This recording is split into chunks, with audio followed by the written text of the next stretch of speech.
Mhm. It's like where we are into that area, so it should be.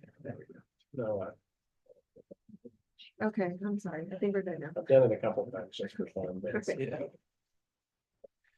I use more of the dartboard method for thinking things and it's actual data analysis. The only research, when I did the description, it's a 3-1, and then I played this. And my number 2 pick, I got the same. So I'm 1-8 this year. This is supposed to be the week Christian McCaffrey comes back. But people are actually supposed to play him. But they're like, no, he's not on the fan right now. Doesn't tell me about that.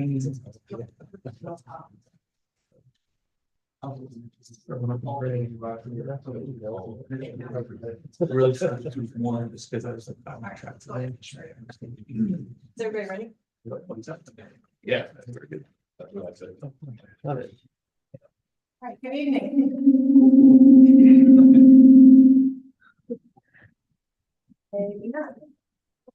Someone on the audio. Someone meeting audio. Probably some feedback. Is your say join audio? You. Oh, there we go.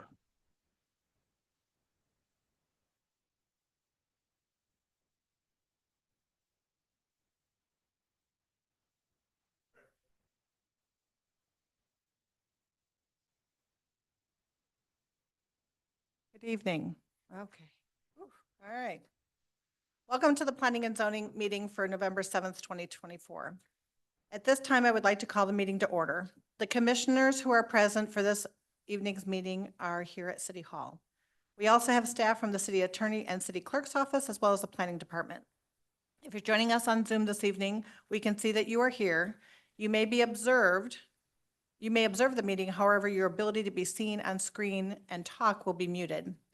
During the public testimony portion of the meeting, you will be unmuted and then be able to comment. Please note that we cannot take questions until the public testimony portion of the meeting. If you have a process question during the meeting, please email cityclerk@meridiancity.org and they will reply as quickly as possible. If you simply wish to watch the meeting, we encourage you to watch this streaming on the city's YouTube channel. You can access it at meridiancity.org/live. With that, let us begin with roll call. Madam Clerk? Thank you, Madam Chair. Commissioner Garrett, Here. Commissioner Sale, Here. Commissioner Rust, Here. Commissioner Smith, Chairperson Lorcher. Here. The next item, or the first item, is the adoption of the agenda. There are no changes to tonight's agenda. Could I get a motion to adopt tonight's agenda? Second. It's been moved and second to adopt tonight's agenda. All those in favor? Aye. Aye. Any opposed? Motion carries. Next is the consent agenda. We have several items on the consent agenda, including to approve the minutes of the October 17th Planning and Zoning meeting, facts and findings and conclusions of law for McDonald's at Forenzi Plaza, and Touchmark Office Buildings A and B. Could I get a motion to accept the consent agenda as presented? So moved. It's been moved and second to approve the consent agenda. All those in favor say aye. Aye. Any opposed? Motion carries. At this time, I would briefly like to explain the public hearing process. We will open each item individually and begin with the staff report. Staff will report their findings on how the item adhered to our comprehensive plan and our unified development code. After staff has made their presentation, the applicant will come forward to present their case and respond to staff's comments. They will have 15 minutes to do so. After the applicant is finished, we will open the floor to public testimony. Each person will be called only once during the public testimony portion. The clerk will call the names individually of those who have signed up on our website in advance to testify. You may come to the microphone in chambers or you will be unmuted on Zoom. Please state your name and address for the record, and you will have 3 minutes to address the commission. If you've previously sent pictures or a presentation for the meeting, it will be displayed on the screen and our clerk will help you run the presentation. If you've established that you are speaking on the behalf of a larger group like an HOA, where others from that group will allow you to speak on their behalf, you will have up to 10 minutes. After all those who have signed up in advance have spoken, we will invite any others who wish to testify. If you wish to speak on a topic, you may come forward in chambers, or if on Zoom, press the raise hand button in the Zoom app, or if you're only listening on a telephone, please press *9 and wait for your name to be called. If you're listening on multiple devices, such as a computer and a phone, please be sure to mute those extra devices so we don't experience feedback and we can hear you clearly. When you are finished, if the commission does not have any questions for you, you will return to your seat in chambers or be muted on Zoom and no longer have the ability to speak. And please remember, we will not call on you a second time. After all testimony has been heard, the applicant will be given another 10 minutes to come back and to respond for any concerns. When the applicant has finished responding to the questions and concerns, we will close the public hearing and commissioners will have the opportunity to discuss and hopefully make a final decision or recommendations to City Council as needed. So tonight I would like to open the first public hearing for item 2024-0050 Tone Fitness Studio for a conditional use permit. And we will begin with the staff report. Good evening, Madam Chair, members of the commission. So the first item on the agenda is a conditional use permit for Tone Fitness Studio. So the applicant is requesting a conditional use permit to operate indoor recreation facility in a suite from an existing 3,887 square foot multi-tenant building. The site consists of 0.65 of an acre and is located at 3064 West Milano Drive. As shown on the screen, the existing zoning is LO, which is our limited office district, or limited office zoning, and the flume designation is office. The proposed use of an indoor recreation facility is a conditional use in the LO zoning. The LO zoning and flume designation is meant to provide opportunities for low-impact business in areas which typically include professional offices, research and development, and et cetera. This use adheres to the policy 3.07.02B, which promotes locating smaller scale neighborhoods serving commercial and office uses in close proximity to residential for convenient access. While an indoor recreation facility can create a large impact on an area, this indoor recreation facility is more specialized, allowing for only 12 clients at any one time. Additionally, there will be no outside activity. The proposed indoor recreation facility provides a unique neighborhood serving use that can be essential for residents in the area. The LO zoning district restricts the hours of operation to 6 a.m. to 10 p.m., which the applicant is in compliance with and agrees to. The site has already been approved and constructed, so it's ready just to have a tenant improvement for the applicant to move in. Staff is recommending approval with conditions and has not received any written testimony at this time, and I'll stand for any questions. Would the applicant like to come forward?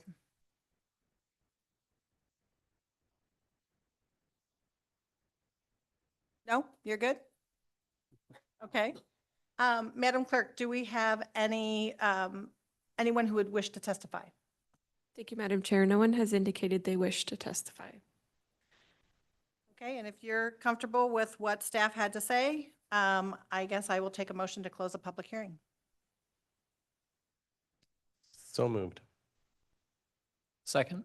It's been moved and second to close the public hearing for Tone Fitness Studio for a conditional use permit. All those in favor say aye. Aye. Any opposed? All right, motion carries. This seems pretty straightforward. And a location that already has a building. And they are in agreement with all the conditions that staff has put forward. Any other comments from commissioners? Or a motion?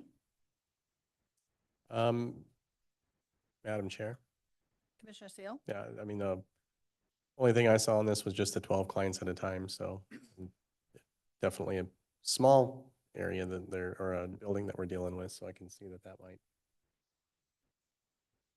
get overrun at times depending on their business model, so, but parking and everything is adequate, so.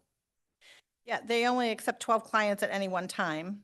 I don't know if there are specific classes or it's kind of in and out type of thing, but they already have a parking lot agreement. So I think everything should be fine. Any other comments?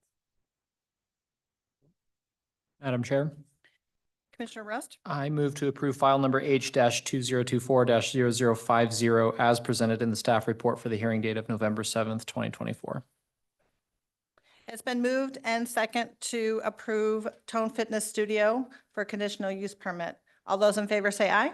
Aye. Any opposed? Motion carries. Thank you very much.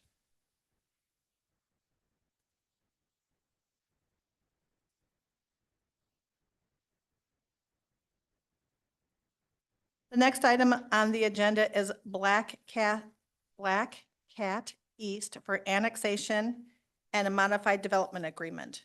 We will begin with the staff report. Thanks, Madam Chair, members of the commission. So the next item on the agenda is annexation and development agreement modification for Black Cat East. The applicant is requesting annexation and development agreement modification for 3.62 acres of land with the IL zoning district to construct approximately 74,365 square feet of an industrial building. The site consists of 3.62 acres of land located at 935 South Black Cat Road. As shown on the screen, the existing zoning is RUT in Ada County, and the flume designation is mixed employment. This property was part of the initial application for Black Cat East Industrial, as shown on the screen. It's going to be this area down here where Building M is represented. The applicant is now seeking annexation to integrate this property into the surrounding development and align it with the broader planning efforts in the area. While IL is not the preferred zone in the mixed employment designation, the city council previously approved a request for the IL zone in the surrounding development. Due to this, the applicant requests the same zoning granted by city council with the previous application to ensure a cohesive and consistent development. In 2022, a traffic study was completed with the previous application and was not required with this one. However, the TIS addressed concerns regarding traffic for this development, and it was found that the infrastructure will be able to manage the 2.2 million square feet that will be developed within the broader project. This property was included within the scope of that traffic impact study. Additionally, there were thresholds placed on occupied square footage that will trigger roadway and infrastructure improvements as the development continues to be built out. The surrounding developments have similar requirements and restrictions on development until certain road improvements are completed. According to the concept plan, the predominant use appears to be warehousing and distribution, which is consistent with the surrounding area and aligns with the city council's previous approval. Access is proposed off an existing curb cut on Graham Mogul, which is consistent with the original concept plan. Additionally, the applicant has provided 10-foot detached sidewalks on both sides of West Graham Mogul Drive, consistent with the Pathways Master Plan. The building elevations and landscape plan will be analyzed with the submittal of the Certificate of Zoning Compliance and Design Review.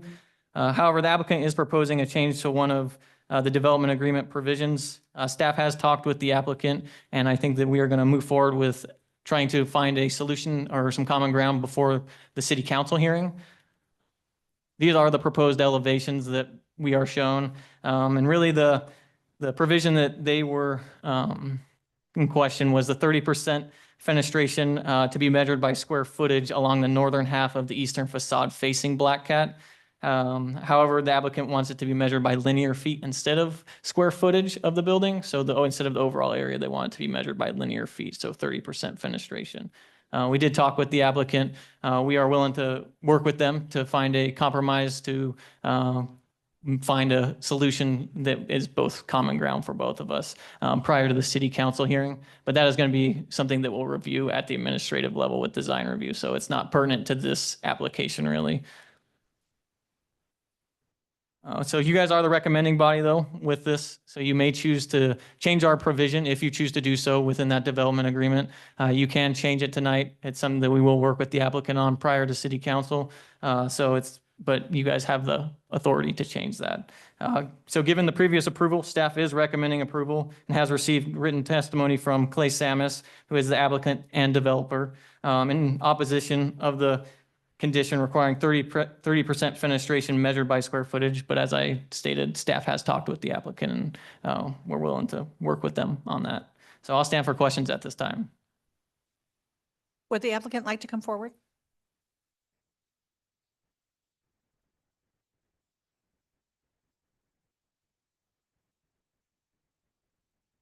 evening. Good evening.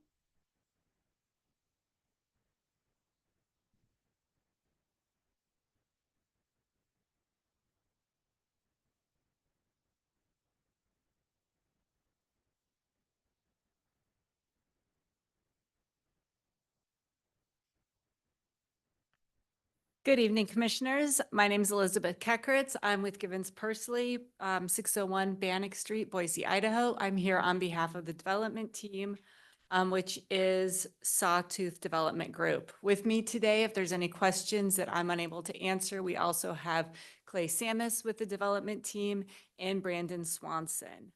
I think Nick really, I'm hopefully that this is pretty short. Nick really did cover everything today. And so we're here for the annexation and zoning for the final piece of this development.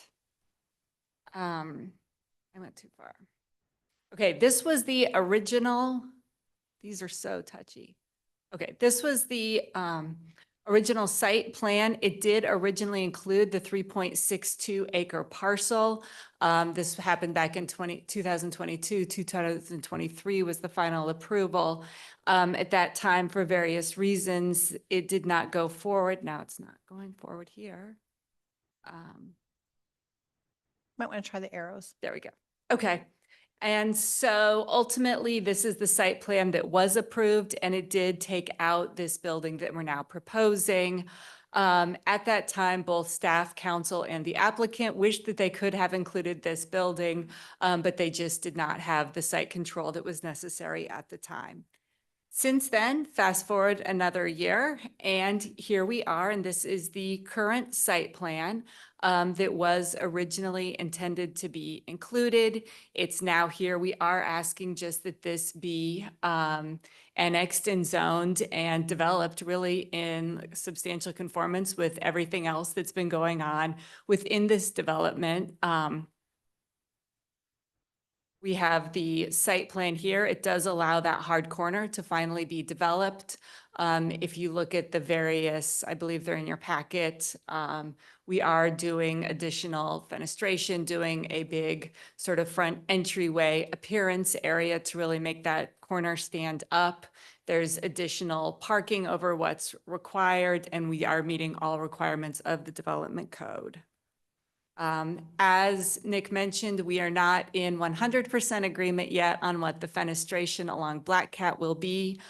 We have been working with them closely. We proposed some language today. They've come back with other language.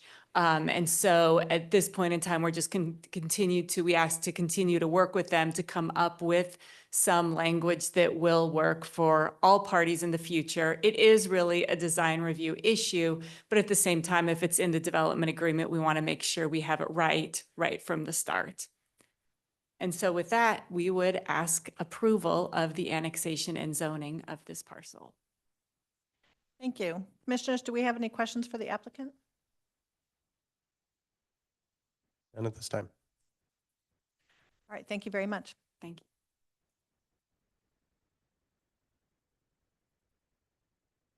Madam Clerk, do we have anyone to testify? Madam Chair, no one has signed up. Anything else that you'd like to add, or are you good? Okay. Then I will take a motion to close the public hearing. Second. It's been moved and second to close a public hearing on why can't I say that? Black Cat East. All those in favor say aye. Aye. Any opposed? Motion carries.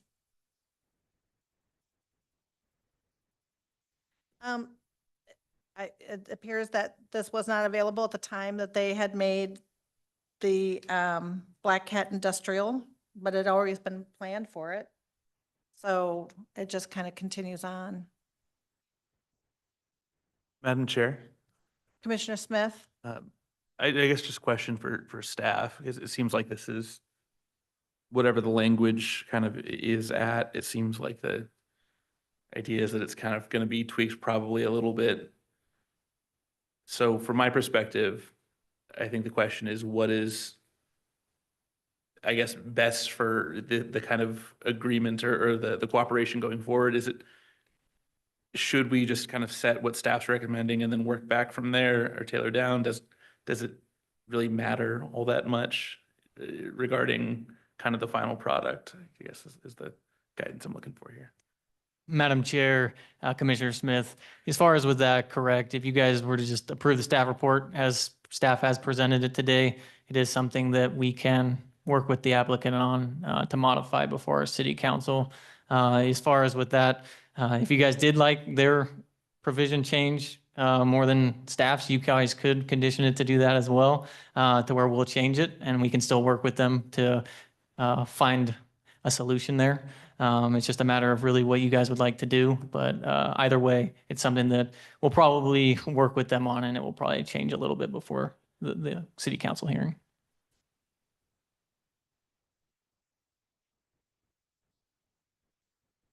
I think as long as it looks like it belongs there and it's not an afterthought, whether, you know, it comes from linear feet or square feet or whatever the language ends up being, so that it seems like it's always been a part of it. I'm sure you can come to some kind of wording and discussion on how that would be. I mean, if this is the rendering, it looks like, you know, the buildings are a little bit, several different directions. This one seems to be the smallest of all of them, even at 76,000 square feet.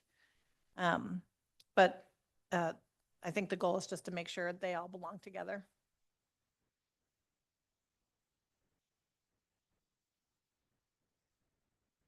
Yes, Madam Chair. I'll make a Commissioner motion. Smith, After considering all staff applicant public testimony, I move to recommend approval to the city council of file number H-2024-0047 as presented in the staff report with no modifications. Second. it's been moved and second to to approve file number 2024-0047 with no modifications. All those in favor say aye. Aye. Any opposed? All right, motion carries. Thank you very much. All right, moving right along. The next item is Summerlin West for annexation and preliminary plat on Locust Grove between Lake Hazel and Columbia Roads.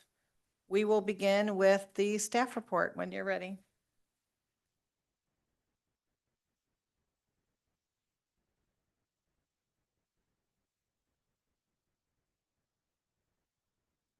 Good evening, Commissioners. So tonight we're here for an annexation with zoning to R8 and R15. The project is, it's an annexation with zoning from rural urban transition to R8 medium density and R15 medium high density, and the preliminary plat application to allow for the development of 367 lots. Subdivision consisting of 337 residential lots and 28 common lots on 63.17 acres. The site is located between, it's on Locust Grove, just before Columbia Road.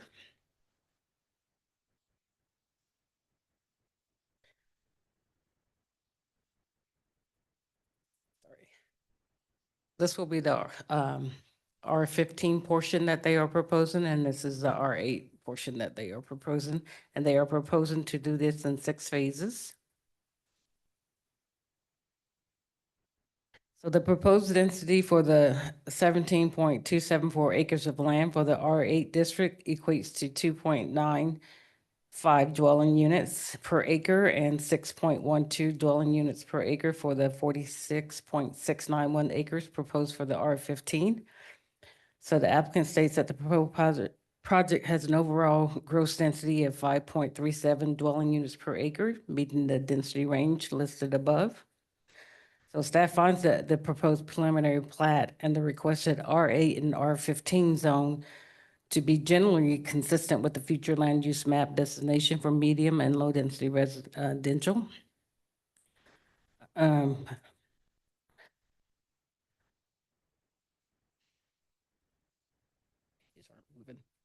So although the R8 zoning meets the requirements of 3 or less dwelling units per acre, it does not meet the intent of the low density residential flume designation as outlined in our comprehensive plan.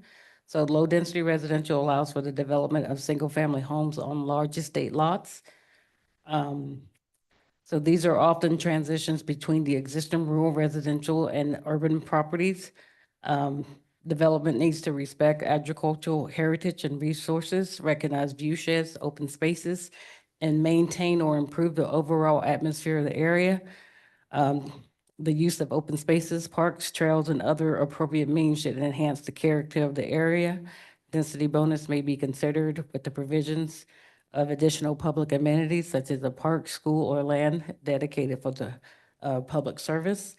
So this is how our comp plan identifies this.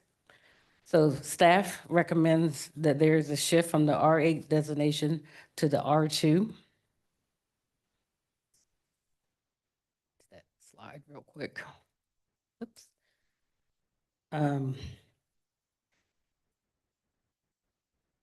So we recommend a shift from the R8 designation to an R2 and R4 zoning with larger lots that are 8,000 to 12,000 square feet, which aligns with the goal of creating a smoother transition between the rural and urban properties. And again, the emphasis on larger estate lots and the transition serves several important purposes. Again, preserving the rural character. By opting for larger lots, the development can offer a buffer that respects the rural and agricultural heritage of the area and maintaining a sense of openness. Recognizing the scenic view sheds and open space, larger lots allow for more open space, which can help preserve key views and create less dense, more spacious environment. This approach is particularly valuable if the area has a scenic or historic value that residents and communities wish to preserve.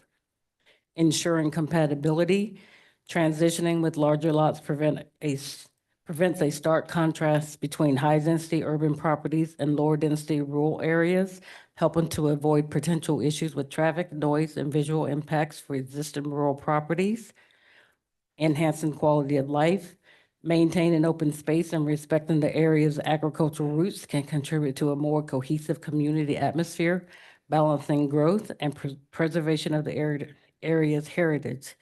The recommendation supports a balance of growth approach that would be more sensitive to the area's unique character and appeal.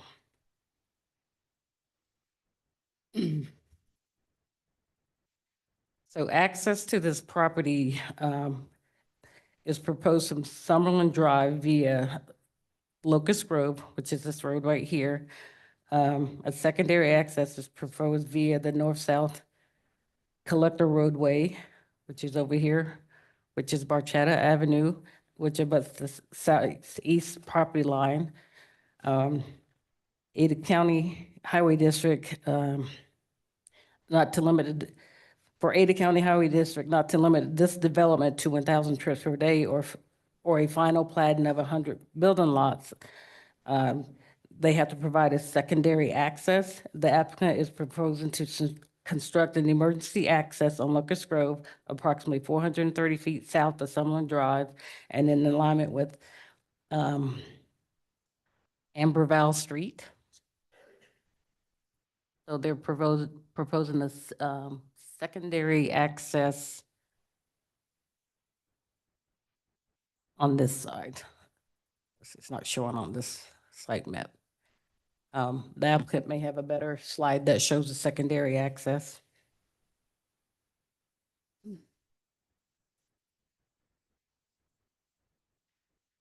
There is a proposed stub street as part of the Hadler subdivision.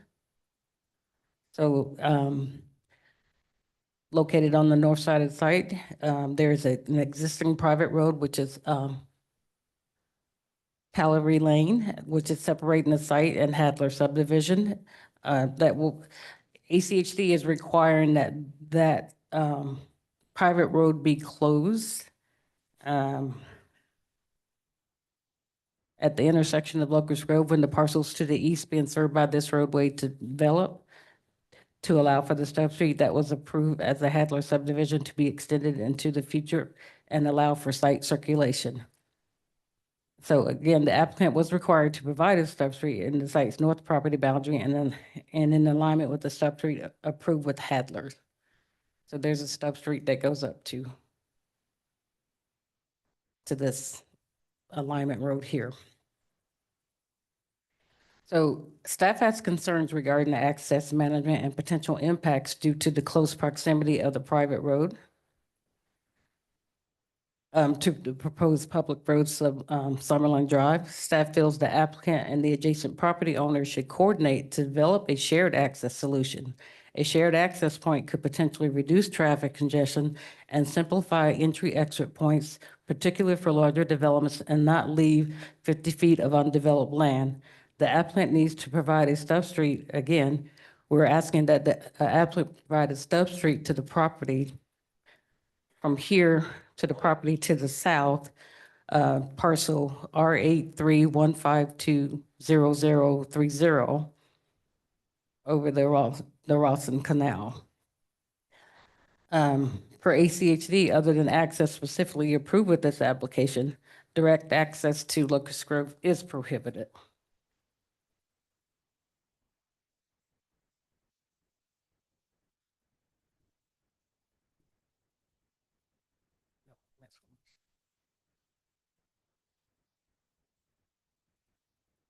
Apologize for the back and forth.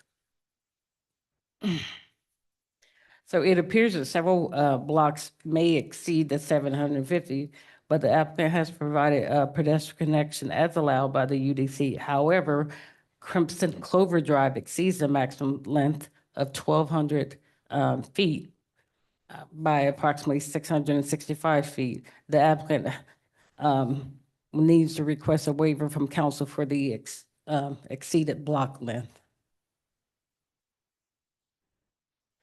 So this is the landscape plan for the subdivision. It appears to meet the requirements of the UDC. They may need to add, actually they need to add pathway landscaping on the south side of this pathway along the Rawson Canal. That is part of the conditions for their landscape plan, that they need to provide that. They do meet their open space requirement. They, but they are missing one of the requirements, which is the multimodal. So they need to either add like something from that category. So they were missing that when we reviewed our open space requirements. They had something from all the other categories. That's just the one category that they are missing something from. So these are the amenities that they are proposing for this development, which are similar to the ones that they normally do.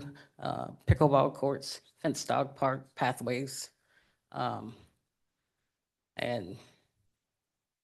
tot lot. One of the things that staff has requested as part of this, within the R15 zone designation. So again, that allows for reduced lots down to 2,000 square feet, and it provides flexibilities for a developer to support a diversity and variety of housing types. This can create a dynamic, multi-generational community where residents can transition through different stages of life, kind of known as aging in place, while remaining in the same neighborhood. This type of zoning, in conjunction with other designations, should be used to support diverse housing mix that supports long-term residency and continuity with the community, promoting stability and a sense of place for residents throughout different stages of life. Comprehensive Plan Policy 2.01.01, it encourages diverse housing options suitable for various income levels, household size, and lifestyle preferences. Comprehensive Plan Policy 2.01.01G states development should avoid the concentration of any one housing type or lot size in a geographical area, provide for diverse housing types throughout the city. So staff is recommending that the applicant provide a mix of dwelling types such as single-family attached or townhomes within Block 2, lots 2 through 12, Block 3, lots 2 through 20, and Block 4, lots 2 through 20 of the proposed development as supported by the comprehensive plan within the R15 zoning district. So the applicant did provide 3 conceptual building elevations for the proposed subdivision. The applicant states that the homes in the Summerlin West subdivision will include a mix of different product type, two-story and single-story detached single-family homes. So buildings should be designed with elevations that create interest through the use of broken planes, windows, and fenestration that provide a rhythm of materials and patterns. Design review is not required for single-family detached structure. However, because the rear and sides of the homes facing Locust Grove Road or Wachetta Avenue and the collector portion for Summerlin Drive will be highly visible, staff recommends a DA provision requiring that these elevations incorporate articulation through changes in two or more of the following: modulation, bays, banding, porches, balconies, material type, or other integrated architectural elements to break up the monotonous wall, planes, and roof lines that are visible from adjacent public street. Single-story homes are exempt from this requirement. Design review is required for single-family attached and townhomes. The design review will have to meet requirements outlined in the city's architectural standards.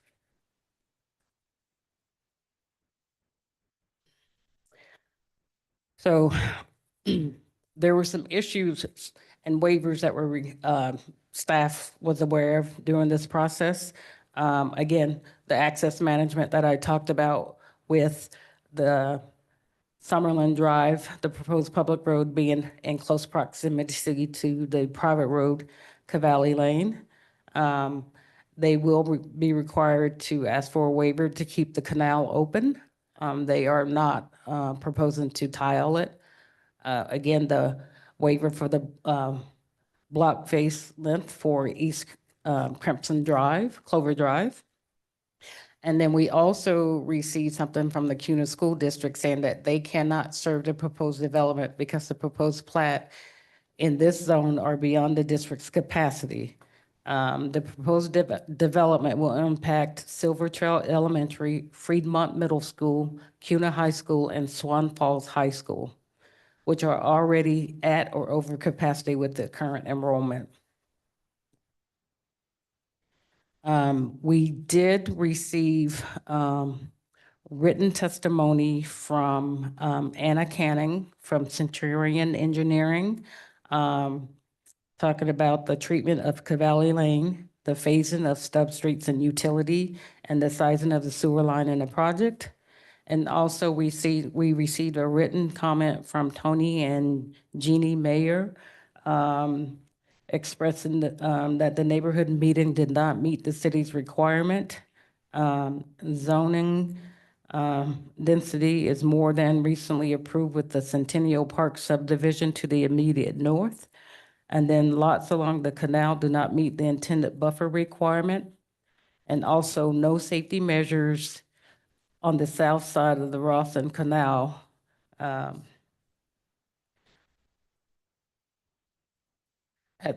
With that, well, staff, we do have some concerns about if the public meeting wasn't held to city standards. That is a concern. And about the private road and the public road being in close proximity to one another. But staff did recommend approval of this with the findings and the conditions outlined in the report. And at this time, I'll stand for any questions that you have. Would the applicant like to come forward?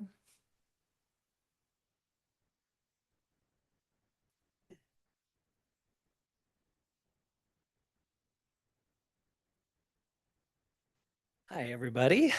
How's it going? Good. Heath Clark, 251 East Front Street in Boise, representing the applicant. And I'd just like to point out that after all that, we do have a recommendation for approval. And so let's just try to figure out the elements that need to be figured out here. I think, have a good project. Commissioner Smith, I think we have an easy one, frankly, on this one, to go back to the check-in that you and I have at the beginning of these hearings. So as soon as that presentation's up, I'll kind of dive in. The project, as you guys know, while she's getting that put together, is in South Meridian, right? We're near Discovery Park. You can almost hit it with a good Frisbee throw. It's really well located near the new fire station. The property that was previously platted as the Hadler subdivision is what's immediately to the north of us. That's a project that we did a couple years ago. And so that'll come up as we do the discussion here tonight, just some reminders of that. The other unique element of the project is that we do have the Rawson on the south. And so that's a design constraint that led specifically to the waivers that we're doing tonight. But these are the good waivers. These are the waivers that Commissioner Seal really likes because we're keeping the Rawson open for the pathway. So this is what I just described a second ago, a picture of the Rawson. This is from further up, but this is essentially what it looks like in this area. Comprehensive plan. So the comprehensive planning shows the majority of the site as MDR and the lower quarter is LDR against the Rawson. Remember that under the comp plan, you have the ability to stretch designations. We haven't asked to do that. The reason for that is that we've proposed zoning R15 and R8 that is consistent with the comprehensive plan. But as you guys know, the comprehensive plan doesn't really tie specifically to a particular zone. Instead, it ties to a particular density. Our densities, so for the MDR, the density should be between 3 to 8 units per acre per the comprehensive plan. Our MDR density is 6.12. The LDR density should be less than 3. We're at 2.95. So we are within the densities that are prescribed by the comprehensive plan. Staff agrees with that, though there's some additional conversation later on in terms of some of staff's preferences that we'll get back to. With regard to the site plan, overall, we're blended to the 5 units per acre. It's a very nicely designed project, significant open space. It's harmonious with the Rawson Canal on the south. We have a ton of amenities. Someday I'll get Linda to actually say the number of amenity points that we got, but we tripled the amenity points. Another point, I guess maybe this might be a good time to show you this, if the mouse will keep up with me. Linda was pointing out the question of secondary access. So our project, the first phase would be to build this through here. The second phase connects out to the east with this collector. So that would be our secondary access, assuming that the rest of the collector is built north to south. ACHD doesn't want us to build an island of collector against our property. So if the rest of it's not connected, we've provided for a secondary access, emergency access on the west side of the property. So that's what Linda was describing to you before. We're of the opinion that that secondary access probably won't be needed, but we have the contingency plan in place in case we do. So we are well in excess of the open space requirements. City requires 15% or 9.5 acres. We're at 24%. So that's we're in excess of the city requirements by 6 acres. It's a very well-connected project. In addition to the internal paths and sidewalks, we're doing over 1 mile of regional pathways, much of which is along the Rawson Canal. And as I mentioned, we're doing a Commissioner Seal type pathway with the Rawson open. About 75 feet of space there along the Rawson. We are doing landscaping on both sides of the Rawson. We're at the preliminary plat stage, so those plans are not going to be specifically detailed just yet, but it will be landscaped on both sides. Fencing is required, so that safety question will be addressed. As is typical of the developer, we're going to provide amenities that, again, blow those requirements out of the water. We have the community pool on this one, the play structures, soccer fields, pickleball fields, dog parks, pathways.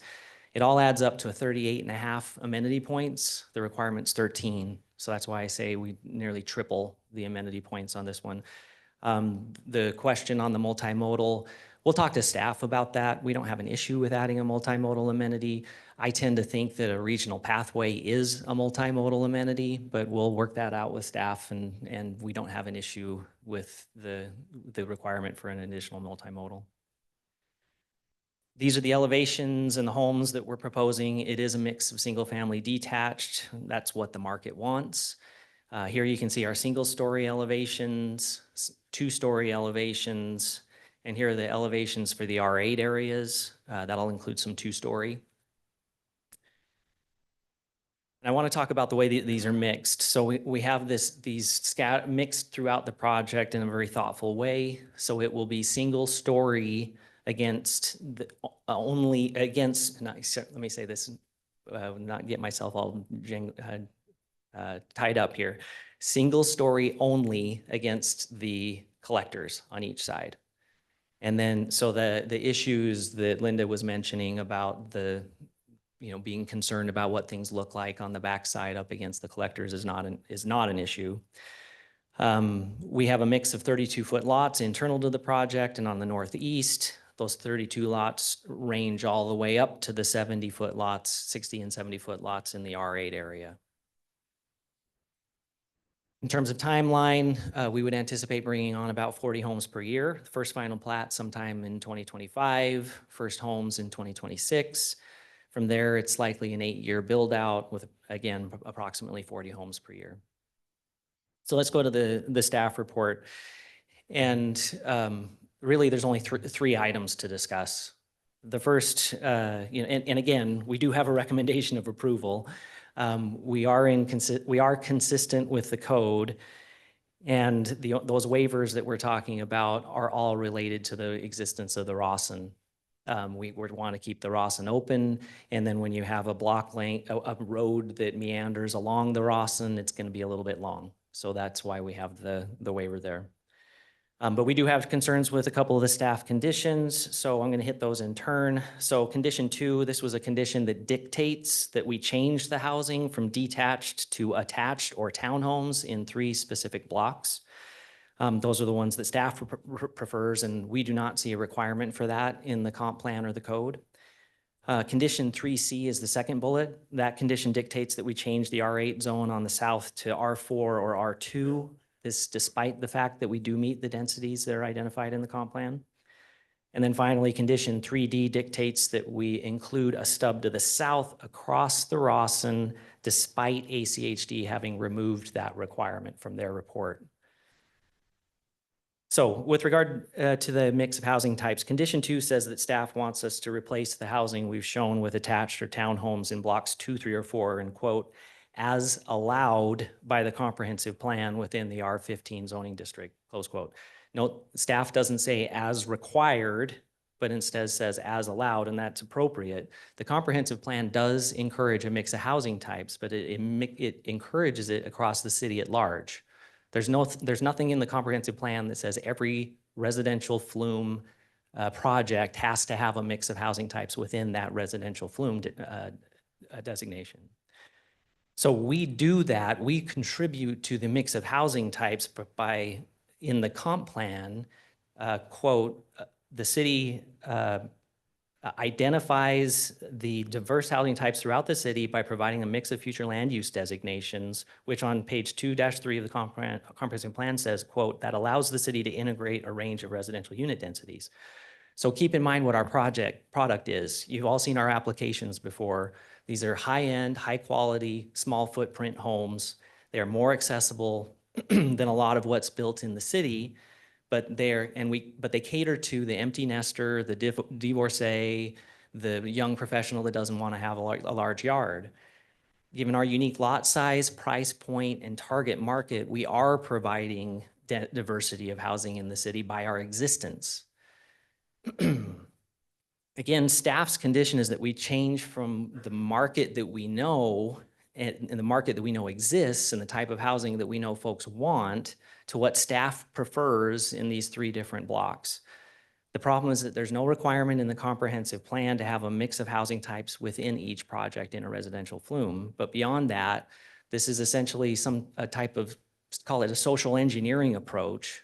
We meet the code, and we should be able to build what we understand the market wants. But also keep in mind that this just isn't a monolith of the same homes. We have 32-foot lots, 38-foot lots, 41-foot lots, 70-foot lots, mix of single and 2-story. So there's plenty of variation of size and price point to give you that kind of mix through the course of their project. So there's no reason for this condition, and we would ask that condition 2 be removed. The next one was replacing R8 with R4, I guess, or also R2. I'll start with a little bit of explanation because I think, commissioners, you all know that R4, R8, R15, that doesn't correlate to density. That's just that's a shorthand that we use in the city. While this is zoned R8, the dimensional standards are more similar to an R4. So we have 60 to 70 feet of street frontage on those lots. The minimum in the R4 is 60 feet. The problem for us is in using an R4 is that R4 kind of is a unique outcome in all of this, has a minimum lot size of 8,000 square feet, and some of our lots are going to be a little bit smaller than that. So we needed to do the R8 because of the way the code is written, but this lives just like an R4 because of your frontage on each street is going to be just like an R4 project. But here's the more important point. What we're doing with an R8 is consistent with the comprehensive plan. As noted before, the R8 zones, or excuse me, I should have said the LDR density requirement is 2.95 units per acre, which matches the is below 3. We have 2.95. Our R8 area matches the comprehensive plan designation requirements. So let's talk a little bit too about that transition in general. So we have the comprehensive plan that says that where we think that we're consistent with it, but how does it transition to the south? It still transitions very well. So again, we have the Rawson between our project and the properties to the south. But if you look at the existing development, and this is looking from toward the southwest, from our project towards Columbia Road, we have well in excess of 300 feet between these properties and the irrigation easement, then an additional 76 feet of irrigation easement, 10 feet of regional pathway, and 20 feet of easement. So there's more than adequate buffer here for anything that would be proposed. That's a monster buffer. But I'd also keep in mind that if this area redevelops, you'd be talking about collecting the larger parcels, scraping the houses, doing all of that work, and that is going to come at significant cost. So we think it's very unlikely that if that area were to redevelop, it would redevelop at anything less than an R4. An R8 to an R4 is a very good transition zone anyway. And then finally, the stub to the south. Excuse me, on the left, you can see another bridge that was just constructed across the Rawson a little bit further up, kind of gives you an idea of what's going to happen at our 2 collectors. So as this is moving forward, there are 2 bridges that are going in on either side of our property at Locust Grove and at the new collector on the east side. We are going to be either road trusting or contributing to the building of each of those. So we'll be active participants in each. This is what was left out of the staff report, though, is that ACHD did an initial draft that included a stub to the south. Discussions ensued with ACHD, staff, and us. We pointed out that that would be a 3rd bridge within a very short distance, and it would be crossing property that's planned for low-density residential that already has frontage on Columbia and already has frontage on 2 sides with collectors. So the consideration was whether it would be a good use of public funds to add yet another bridge just to go into that LDR property. And ACHD ultimately agreed, took that out. That is not in ACHD's final report. Our position is that we don't see why staff or the city would overrule ACHD on that point. So I'll wrap up just by saying that we have a great project. We think we provides a mix of single-family detached product in a highly amenitized neighborhood. We blow away the amenity requirements. We blow away the open space requirements. We're in compliance with the code and the comp plan. And we would ask for your approval with the following modifications. And these are the 3 conditions that I mentioned. So delete condition 2, which requires attached or townhomes on blocks 2, 3, and 4. Despite that not being a requirement. Condition 3C, which requires us to replace the R8 with R4, despite the density requirements being satisfied and despite the transitions that we showed that largely involved that Rawson and the landscape and pathway areas. And then delete condition 3D, which requires the new stub road despite the ACHD decision. So I think I'm out. Any questions? Commissioners, do we have any questions for the applicant at this time? Madam Chair, Commissioner Smith? this is an easy project. Props to you. I couldn't do your job then. My question is, one thing that I don't think was touched on, or if it was, I missed it, was the CUNA School District, that feedback. I mean, I know the target market is retirees and professionals, et cetera, but that's not to say families aren't gonna move into the area. And so I guess the thing that I look at is, in the staff report, they have fewer options regarding busing, and they are already at or over capacity. I would tend to agree with most of your comments about you meet the code, et cetera, if it weren't an annexation. It's kind of more of a broad discussion of what's in the best interest of the city. And so I guess how do you respond to that, and how do you plan to work on that? Commissioner Smith, thanks. So I mentioned before the Hadler project that we did just north of this, and this is the first time that question of CUNA School District came up, and I think it's relevant, and I'll get back to that in just a moment. So of course, we're always sympathetic to the school districts. We're supportive of the school districts. We want to help make sure that they get the resources that they need. The school districts are in a tough spot because our legislature doesn't fund them very well and makes everything reliant on property taxes. But this letter is pretty tough for a number of reasons. And I would note that it doesn't give us actual numbers. It says they can't serve the students, quote, because the proposed plats in this zone are beyond the district capacity. But the biggest problem is that the letter sets up a pay-to-play scenario, just as they did when we brought the Hadler project before the city council and before you all. So quote, to be able to serve this development, the CUNA School District Board of Trustees requests. In other words, if you make the payment, we can serve your kids, which is problematic. It's, of course, it's actually illegal. Idaho Code 676513 says that if you're going to charge a fee, you have to do it in accordance with the Impact Fee Act. The Impact Fee Act, obviously, that's not in place right now. So this is the same place we were in with Hadler. CUNA School District sent a very similar letter with regard to Hadler. Meridian City Council said, no, we're not doing a pay-to-play scenario in Meridian in that case. And so from our perspective, we think that that's largely asked and answered. It's also a policy question, I think, that's appropriate for the city council to decide. I'd also note one other thing. For example, this is the current enrollment in the CUNA School District as of October 2024 per the numbers that we got with a public records request to the Idaho State Board of Education. What's interesting is that there's a spike in the high school right now with a glut that's following. So you can see that when the 8th graders or seniors, there's going to be something like 450 students that are no longer in the system.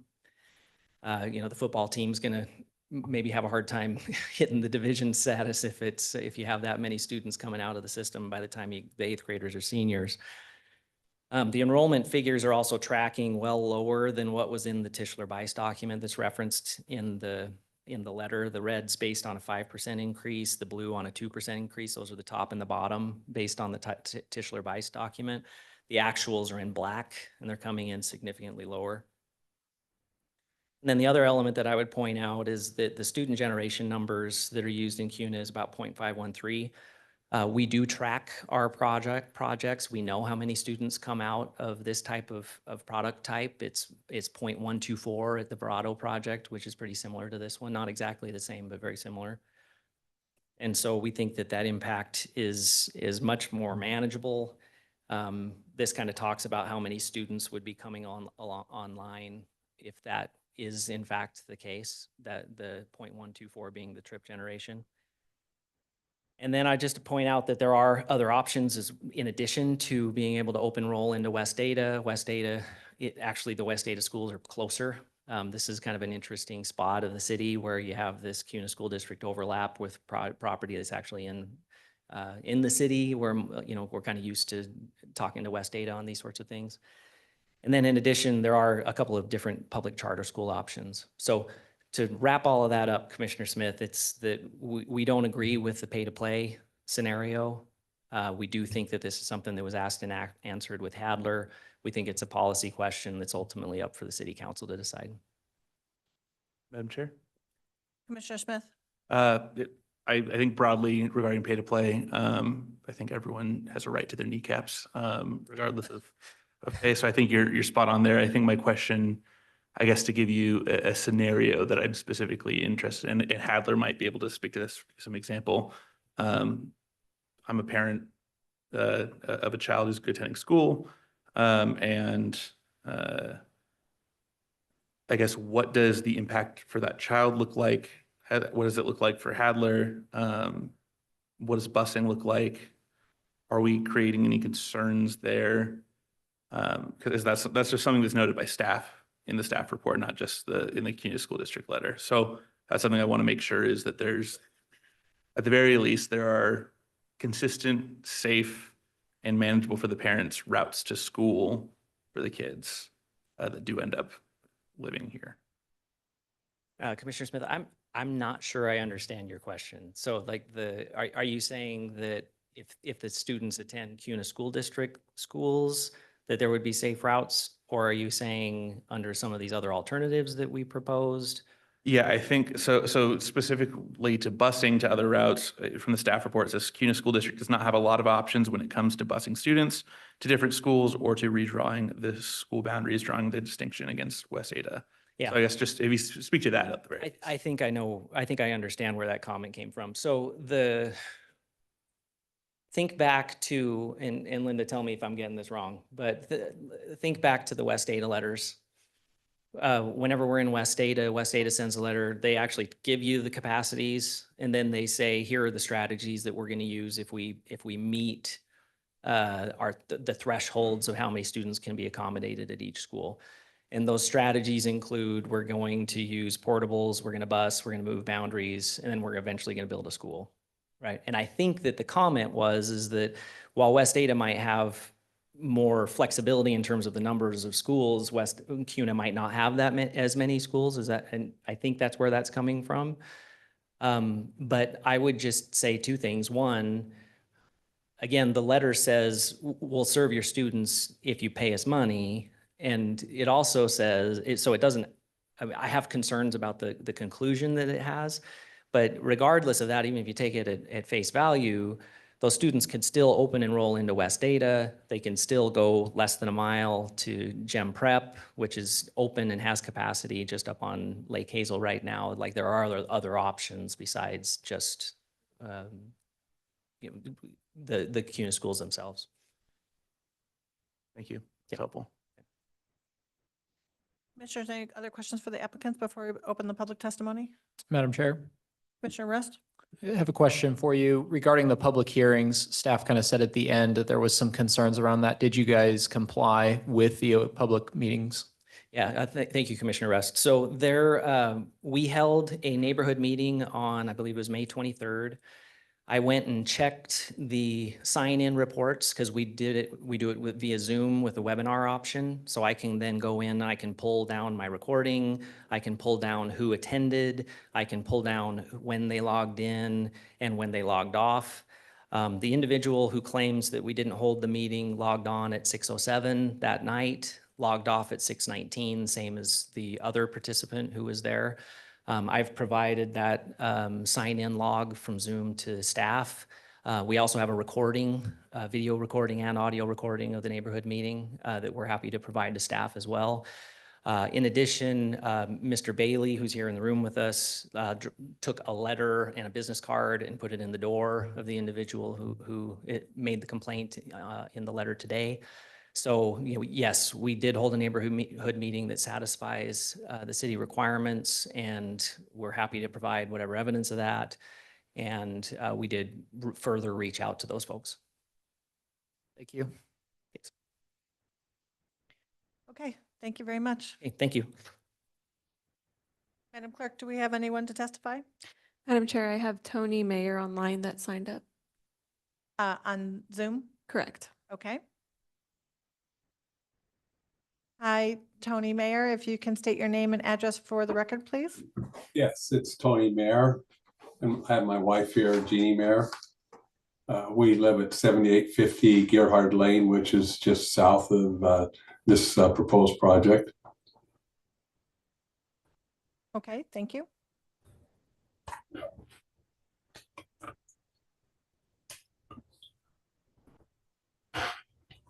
Should I go? Yep, go ahead. Oh, okay. Well, first of all, I'd like to address this public meeting. I would request that video recording that he's talks about, because we were informed by postcard of this meeting, of a public meeting, and the night of the 23rd when it was scheduled.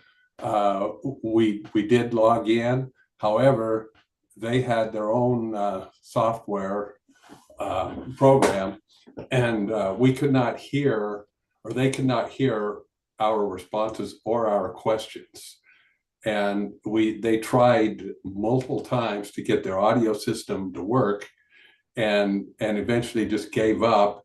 And then they rushed through the presentation and ended the meeting, and we had really no opportunity to discuss their proposal, and we're pretty much stymied by the whole process.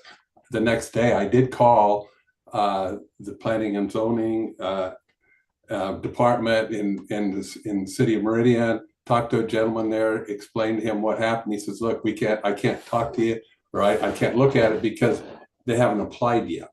And so he says if they didn't conduct the proper meeting, they'll probably go ahead and have another meeting, and which they never did do. There was no face-to-face meeting, no effort to ever reach back out to us. So it's my contention, my wife is right here, she'll corroborate what I'm saying. They did not give us an opportunity to really discuss this as is required. So I would like that evidence that he says he has, and I think you'll see what I'm talking about. There was no two-way communication. It was all one way, and it was very rushed and ended abruptly. So I submitted a email to the staff. So that basically is number one of my letter. Second one is the zoning he's requested is high density, basically a very high density in my mind. And if I look at the plot, if you look at immediately to the north, and I said Centennial Park, it's a Hadler subdivision. I'd like to correct that. It looks to me like it's a lot less density, probably somewhere around R8 and possibly R4. I don't know, but it is different density, and I don't understand that rationale how the zoning commission can require or would require that lower density in that subdivision, and yet right next to it to the south they're allowing this R15, which to me is just packing a bunch of sardines in a can, and just going to have a lot of congestion as a result. So I'd like to propose that to the commission, the zoning board here, that it is much higher than was allowed for the Hadler subdivision, and I think they should go back to the same requirement and require the R8 for the whole thing, except for the buffer area. Okay, Mr. Mayor, any final thoughts? Your time is up. Okay, well.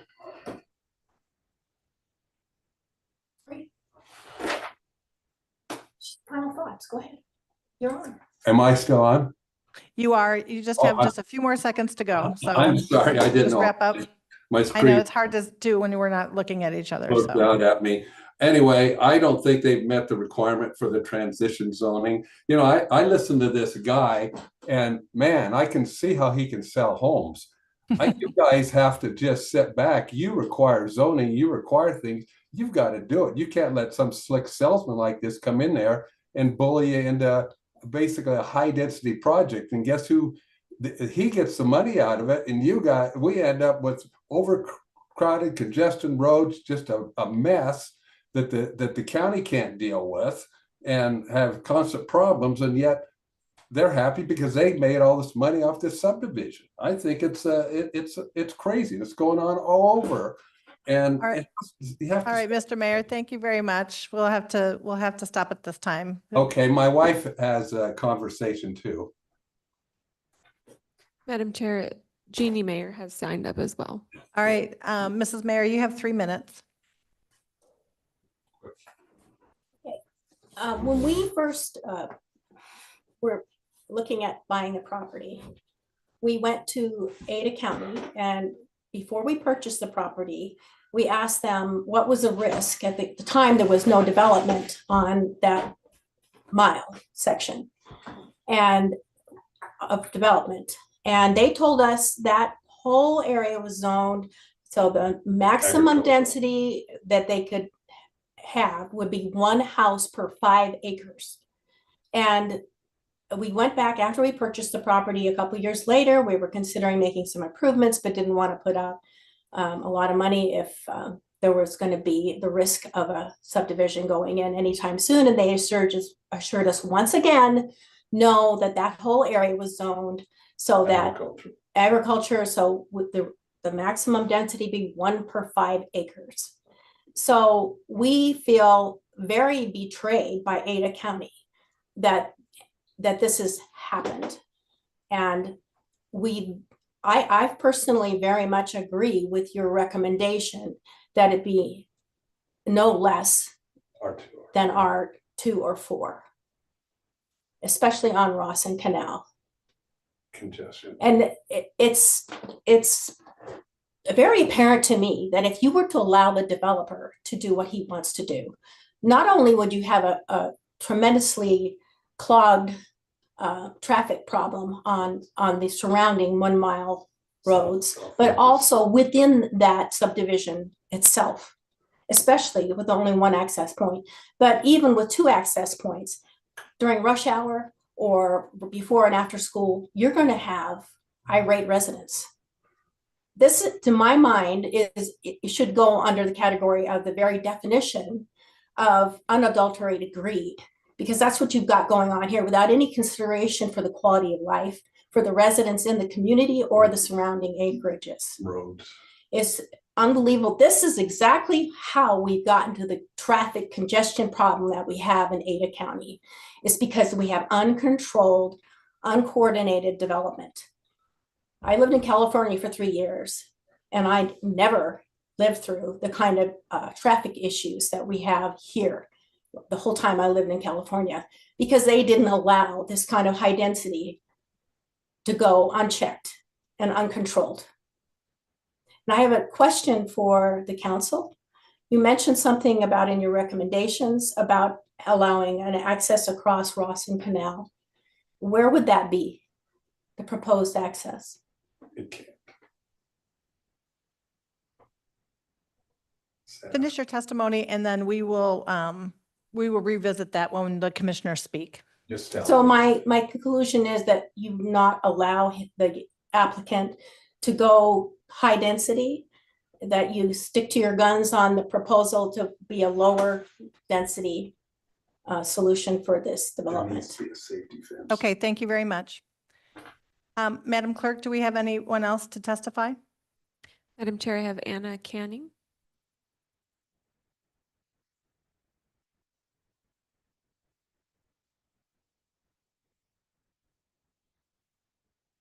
Good evening. Short people.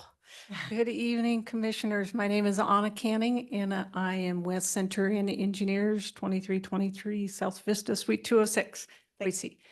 And tonight I am representing Jack Jack LLC, the name I love to say, so I might say it a lot tonight. But the owner of Jack Jack LLC hired us specifically to comment on this application. Ms. Ritter highlighted one of the very key issues we have, and that's the entrance road. So in my 3 minutes, I'm going to try and hit the entrance road and the phasing. So hopefully I can get to both of them, and I'll talk fast. So the entrance road, Jack LLC properties are along the entire northern boundary of Summerlin subdivision. And the private road, Cavalli Lane, was approved as a private road in Ada County with specifically a 50-foot right-of-way. Ada County requires that 50 feet of lot for the private road so that it can be turned from a private road into a public road as urban densities come forward, exactly like this. The Summerlin Drive is not close to Cavalli Lane. It is exactly butts up to it. The two kind of turn lanes coming out will meet. So they're right on top of each other, creating a very unsafe situation. I am not sure how or why ACHD felt like it met their offset policy. There is no offset policy. Even more disturbing is that ACHD, without a public hearing or anything, has decided that our client's property will be turned into a common lot in the future for open space. They don't have the authority to decide that outside of a public hearing with no application before them. So we're a little concerned that they're taking that kind of action in advance of what's appropriate. My client is willing to work with the Summerlin development folks so that they can work on a shared access. We think that that's very important. Critically important, really.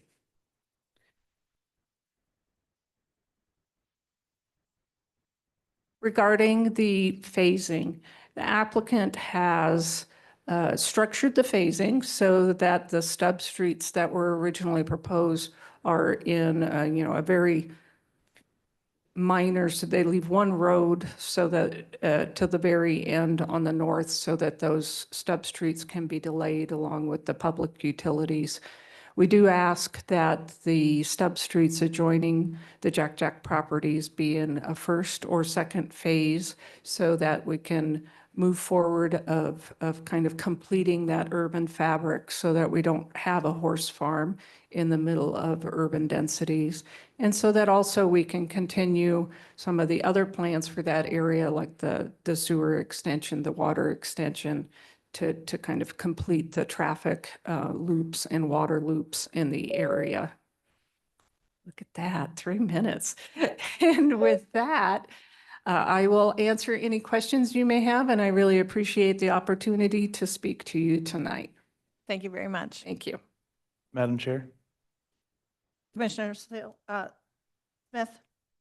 I guess my question regarding the shared access, has there been any discussion up to this point regarding that shared access? Is this the result of a disagreement, or has there not been any communication? There was an offer. I'll be honest. My client described it as that he was given a limited amount of time to make a really very important decision. He felt a little bit bullied, and so he decided not to go forward at that time. But regardless of that, Commissioner Smith, that road is still there. It doesn't meet the offset. Whether or not there was an offer to purchase it, it's still there. If it were a public road, they would have dropped that offset to an appropriate entrance point. They didn't do that. They just ignored its existence, kind of. I'm really befuddled as to how that happened. Thank you. Madam Clerk, do we have anyone else to testify? Madam Chair, no one has signed up, or no one else. Would the applicant like to come forward?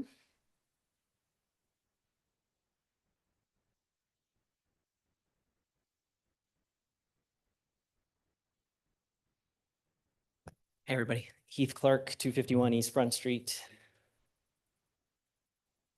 in Boise. So I will address the two sets of comments that we had here. So with regard to the mayor's comments, So I think we kind of got to the bottom of what the concern was about the neighborhood meeting, and I think it was the two-way audio question. So let me give you a little background on how we conduct webinars. So if you can imagine that if you have a project that has a lot of interest in it, and you have a webinar and everybody has their mic turned on, you guys experienced this, it's similar here, it gets very chaotic very quickly. And so when we do these webinars, what we typically do is rely on the Q&A function, and we say, okay, please, if you have a question, please put it in the Q&A function and we'll answer it live. And that way we have a checklist to go through. Everybody gets to get their questions put up. We go through all of that. And that's what we've found to be the most productive use of time in connection with a webinar. So there was no glitch. That was how we intended to run it. That's how we've always done the webinars.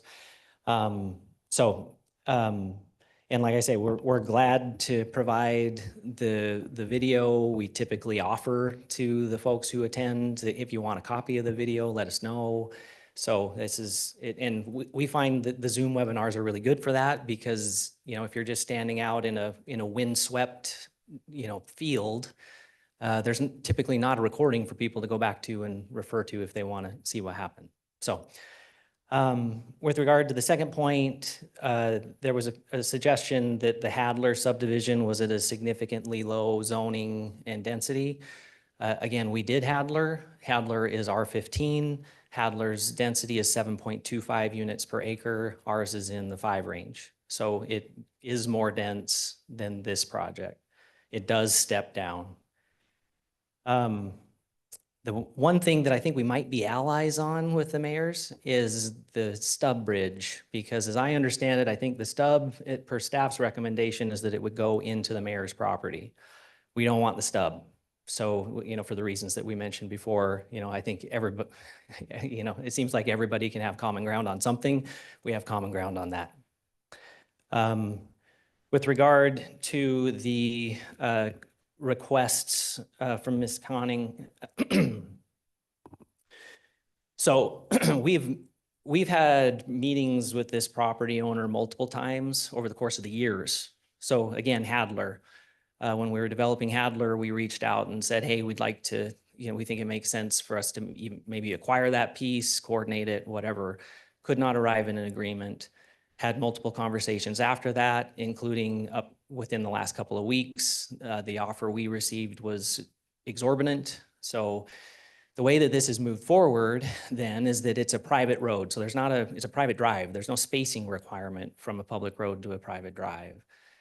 But because we don't control it, ACHD and the others that have reviewed this have looked at it and said, okay, we'll deal with it the best we can then. You're coming in with the development application. You're first through the door.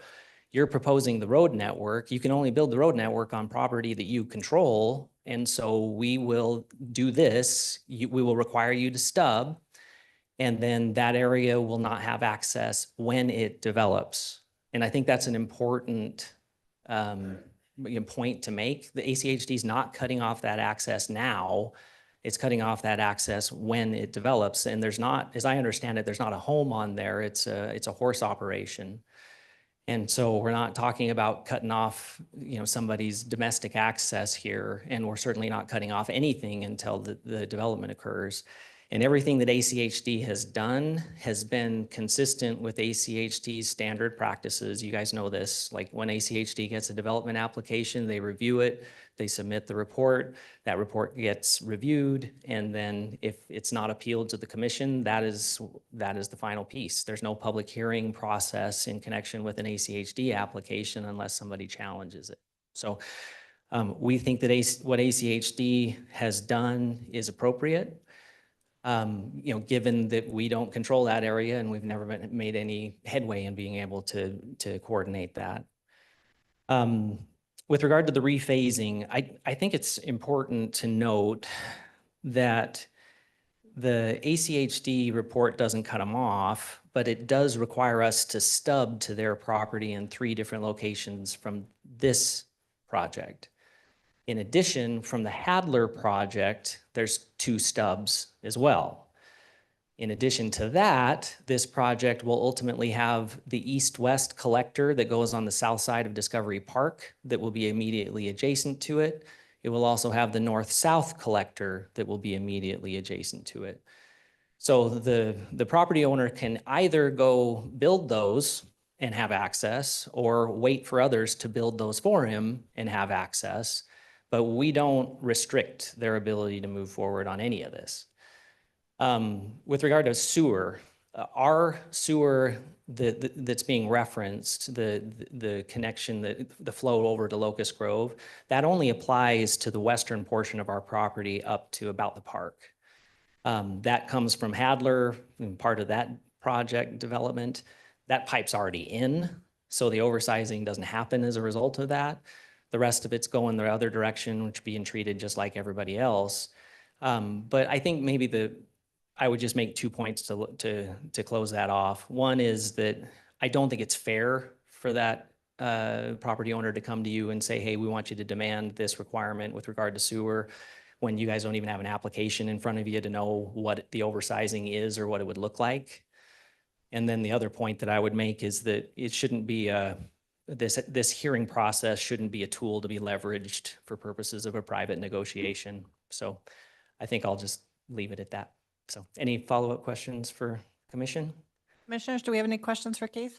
Madam Chair, Commissioner Smith? I think I have a question for staff, but I want to, so you can elaborate, I want to ask it during the public hearing. Regarding that private road, you know, if in the eventuality that this kind of pocket between Hadler and Summerlin gets developed, where's the connection anticipated to come from? I see Hadler is stubbed to the south onto that private road.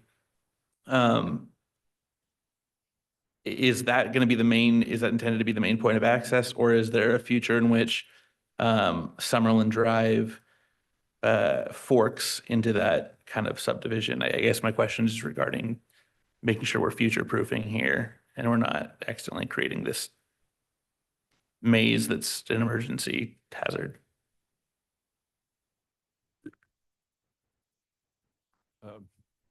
Commissioners, I'll try to answer that question because I've been part of a lot of, excuse me, a lot of the discussions on that particular property. And we have pre-app on this on the Jack property, I'll use your term on many times to try to figure out a possible solution. And Anna was right. Basically, you know, our vision for it, if there wasn't going to be a solution, then that essentially that 50-foot strip becomes a linear open space between the two developments, and that the Jack property would take access from the additional stub streets that are currently being provided and that collector street along the east boundary. That's how and the north boundary. It's off of this map a little bit more, but there's also a east-west collector road that runs along the south side of the park that this property will also be part of. So it's not it's not an issue of whether or not there's adequate connectivity. It's just from our standpoint is how do you integrate it and make it be functional as part of these projects so it's seamless. And I have seen versions where it was a 50-foot linear open space and it worked well. It could have been an emergency access at one point, as we talked about that. It could be dual purpose. We did meet with ACHD. We tried to find a solution. I think everyone in this room agrees that it would be beneficial for both property owners to come together and work on that solution. But we kind of agree with the applicant at this time. It's challenging for us. We have ACHD that says this meets our requirements. But at the same time, I think Commissioner Smith, you brought up a good point. It's annexation. And again, that gives you the most discretion to determine whether or not it's the right time. I don't know if that's the appropriate decision tonight, but it's one that certainly you as a body can determine whether or not you want to continue this out to allow the applicant to work on a solution and come back, or do you feel what ACHD has in the staff report? And that I think the importance is the reason why we brought it up in the staff report, because we do think it is an issue or something that should be resolved. And that's, although we didn't have a condition of approval that said work with the applicant or postpone this or do anything, we still believe it does leave it open to interpretation. And like I said, in a perfect world, I would love for them to work this out and figure out a road the connectivity in here. But keep in mind, if that is the case, then that could require a redesign by the applicant to try to figure out how that works. And now we're going backwards, costing everyone time and money to try to figure out a possible solution. So just some things to think about as you deliberate on this one issue. Thank you. Madam Chair, could I? Yes, go ahead. So this, I think Bill hit 2 points that I agree with and one maybe that I don't. So the 2 points that I agree with, one is that it would require a redesign. I think that the important thing though to remember is that we have tried on this for years to try to come to a resolution. We can't, we haven't been able to. Given that, what we have then is that if the city were to say, you have to go strike a deal with with your neighboring property owner, you're holding us hostage. And there's very good reason why that is not something that cities do. Cities don't say you have to go strike a deal with a third party because you're putting your fingers on the scale of that negotiation at that point. So if you can't get the negotiation done, then you have to deal with the facts as they currently exist. The facts as they currently exist is that this is an offsite that we don't control. ACHD's come up with a good solution here, and it's something that allows us to move forward with our application, and we think that it's appropriate. So we're trying to avoid the impossible condition, I guess, is where I would leave that. Madam Chair. Commissioner Seal. Couple questions. Kurt, I'm gonna lean on you for this. So as far as the public hearing being in contention, what are your thoughts on that? I mean, as far as, the legal standing of that with the city and how we should approach that? Thank you, Madam Chair, members of the commission. So number one, that's not a state requirement. It's not a state code issue. The neighborhood meeting is something that the city of Meridian requires through its UDC. We don't provide a lot of specifics, and really the city intentionally does not jump into the middle or the detail of that. We require the applicant to meet with neighbors. We don't have staff in attendance. We don't police those or monitor those. And so we rely upon, the applicant to meet with neighbors in good faith. Essentially what our language or what our code requires is to provide an opportunity to meet with the neighbors and to provide some exchange of information. So what I heard was two different versions, which I don't really think are incompatible with one another. I heard one version from some neighbors that indicated they didn't think they had an opportunity to engage in terms of being heard or from an audio perspective. I heard Mr. Clark describe how they run their Zoom meetings, which is not uncommon, to have speakers on mute until they're recognized, to allow Q&A and so forth. So there's no bright line answer for that. I don't think that what Mr. Clark described is contrary to what the code requires. But to the extent the commission feels like more information or more dialogue needs to occur, that didn't meet the intent, I think there's some discretion on the commission's part to require or at least request the applicant to reach out in more, more in earnest.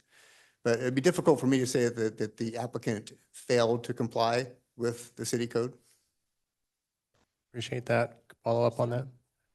So my understanding of this, and I've seen meetings run like this, do they have the opportunity to actually speak, or do they have to type it all out? We typically require folks to type it out, and because that works better. We have a recording of what happens. We're able to, work down the list. If somebody has a question and they have to jump off, they can then, get it answered and then see the recording later. So that's how we've typically done it. What do you do for people that cannot type? That's a good question. We've not encountered that before. If someone couldn't type, then we would make an accommodation for sure. But I don't believe that was the case here, Commissioner Seal. How would you know? I think Mr. Mayor would have indicated that while he's here on the thing. And like I said, we've spent time. We've reached out to these folks. We left a letter and a business card as well within the past couple of weeks at the house in the door. So, we take public outreach very seriously. This is not a matter of hiding out from folks. We do a lot of neighborhood meetings. We put the Kevlar and take the Xanax on, and go do the neighborhood meeting. It's not something that we're concerned about. It's a matter of trying to have a productive meeting. So. Okay, I can appreciate that. Follow up on Commissioner Sale? Question for you again, Kurt. So as far as the school, and I ask this of you just to see what our purview is here. I think West Ada School District does us a disservice by saying that they basically can never turn anybody away. So I do like the fact that CUNA has just come up and said, we can't do it. We can't service these kids. I don't like what they're doing and the verbiage that they're using and the way they're going about it. I wish they would just strike that completely. But that puts us in a peculiar spot where now we have to determine the legality of this before we can determine that. If West Ada School District came out with something like CUNA School District did and simply said, we cannot service these kids, I can't speak for the other commissioners here, but I'd be a hard no. Absolutely not. So Kurt, where does that put us in this standing? I mean, the applicants brought up a good point that basically they're kind of being held hostage where, if, a school district saying, if you pay us enough money, we'll go ahead and let your kids in. But at the same time, they are expressing that they cannot service the kids. So, I mean, how do we help me navigate that? Yeah, thank you, Madam Chair, members of the commission. So it's a couple thoughts. One is I think that is a part of your deliberation as you make a recommendation to the city council. So I think that is fair game. Part of the findings, particularly for annexation, is, the impact on public services. So, and whether annexation is in the best interest of the city altogether. So I think that's fair to consider. I'll leave us about the comment, maybe sort of an editorial comment on sort of the strategy CUNA School District used, and I think I'll just leave it at what's already been said. It's a bit distasteful. I recall the issue the way Mr. Clark describes it. I think it was distasteful to the city council and to others as well. It's kind of an interesting approach, but I'll just leave it at that, and you all make your own judgment.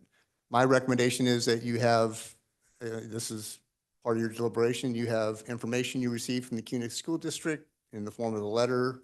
We didn't have anybody testify tonight, but you have at least had the written comments. You had testimony from the applicant, Mr. Clark in particular, that provided a different viewpoint, including alternatives to the CUNA School District. I think you as a commission, you weigh that evidence as to whether or not there are adequate resources for school-aged children and impacts, and whether you heard sort of conflicting arguments as to whether there are adequate services or will be or not, both today and going forward. And then you consider that evidence and you make your own determination, what you conclude based upon the evidence you have received here tonight and in prior in written form. And you use that evidence to make your best recommendation to the council. Okay, thank you. Follow up, or are you good? I am good for now. Commissioner Smith? Yeah, Madam Chair, I did have a quick question. I just want to absolutely confirm there is no other property other than this Rescue Ranch or Jack that is taking access off of this private road. Is that right? That's my understanding, Commissioner. Okay, thank you. Just want to double check. Madam Chair. Commissioner Sale? Sorry. You're fine. I'm gonna go on this one. So on the access road where it sounds like there's not going to be a shared access, would you be willing to fence that? Again, against our property? Yes. Yeah, I don't see why, I don't see why we would. Yeah, I mean, I think we'd have to. Okay. I mean, to me, if you're not going to share it, it's going to look ridiculous to have those two side by side. I personally think so. I think fencing would help. We're going to do clear what that we up. need to do to make sure our project's marketable. So yeah, we're going to make it look good, and yeah, absolutely. Okay. And I mean, for the folks that are representing Jack, if I may, that are representing there, I find it hard to believe that an agreement can't be made, to be perfectly honest. So, I mean, I can see that as, that's a gold mine there. Yeah, you want to get your money out of it. I get it. But I think the property owner there is doing the folks that live there a disservice by not helping to come to an agreement on it. So I can't imagine they're offering nothing, but, like either side, you want to get all you can and you want to spend the least amount to do it. So hopefully some kind of agreement can come out of that in order to serve the community instead of serve the individuals involved in this.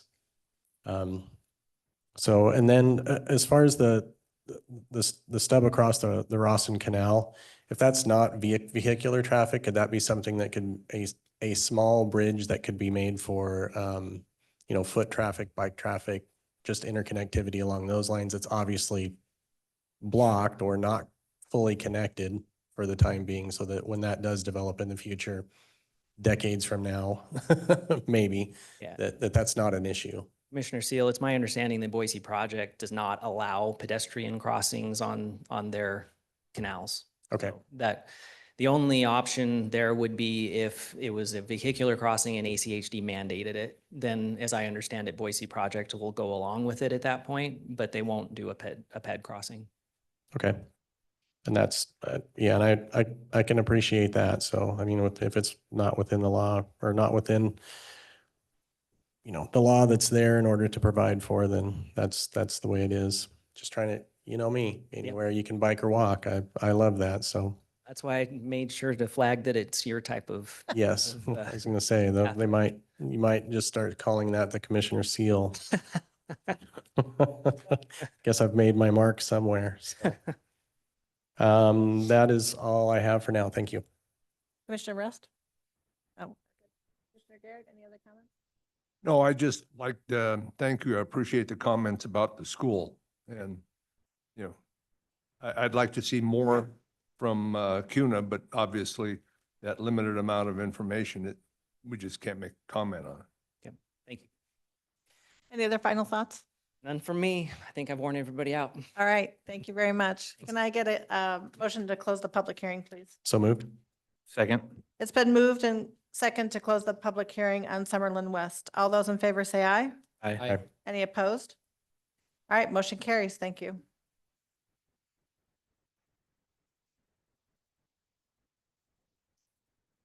I don't even know where to start on this one. Madam Chair, Commissioner Smith. I can soapbox for a second if you want to. Okay. So I guess one thing I want to head off before I get into specifics is, I think we can all agree that we benefit when our politics have a little bit more decorum. So I want to, this is going to tie into something that I'm gonna speak to, but the name calling, the criticizing character of an applicant, or anyone testifying, I think is something that I really don't appreciate, and I'd like to see less of. And with that, I will say, I do think, regardless of how many attempts have been made to get in touch, I do think it's going to be in your best interest, regardless of how this goes to city council. I think it's going to be in your best interest to try to get in touch with the mayors. And to the mayors, if you're still on, I think it's going to be in your best interest to try to, get in touch or to connect with the applicant. I'd appreciate, same with the Jack owner. I'd appreciate some more dialogue here. I think there are some issues that are present in this development that are not the fault of the applicant themselves. I think there's some debate whether that's rent seeking, which I think is kind of a detestable practice, or whether there's just good faith disagreement regarding negotiation. But I think there's, to the point that Kurt made, I think there's genuine questions regardless of who's at fault, whether this project itself is in the best interest of the city at this time. I think I don't love the view of if CUNA is not able to service students from this area, that I don't love the approach that, well, they can just go to West Ada, or whether they can just do something else. The default really should be adequate, is the kind of thinking that I have here. So I really don't, to be honest, know where I stand on this. I think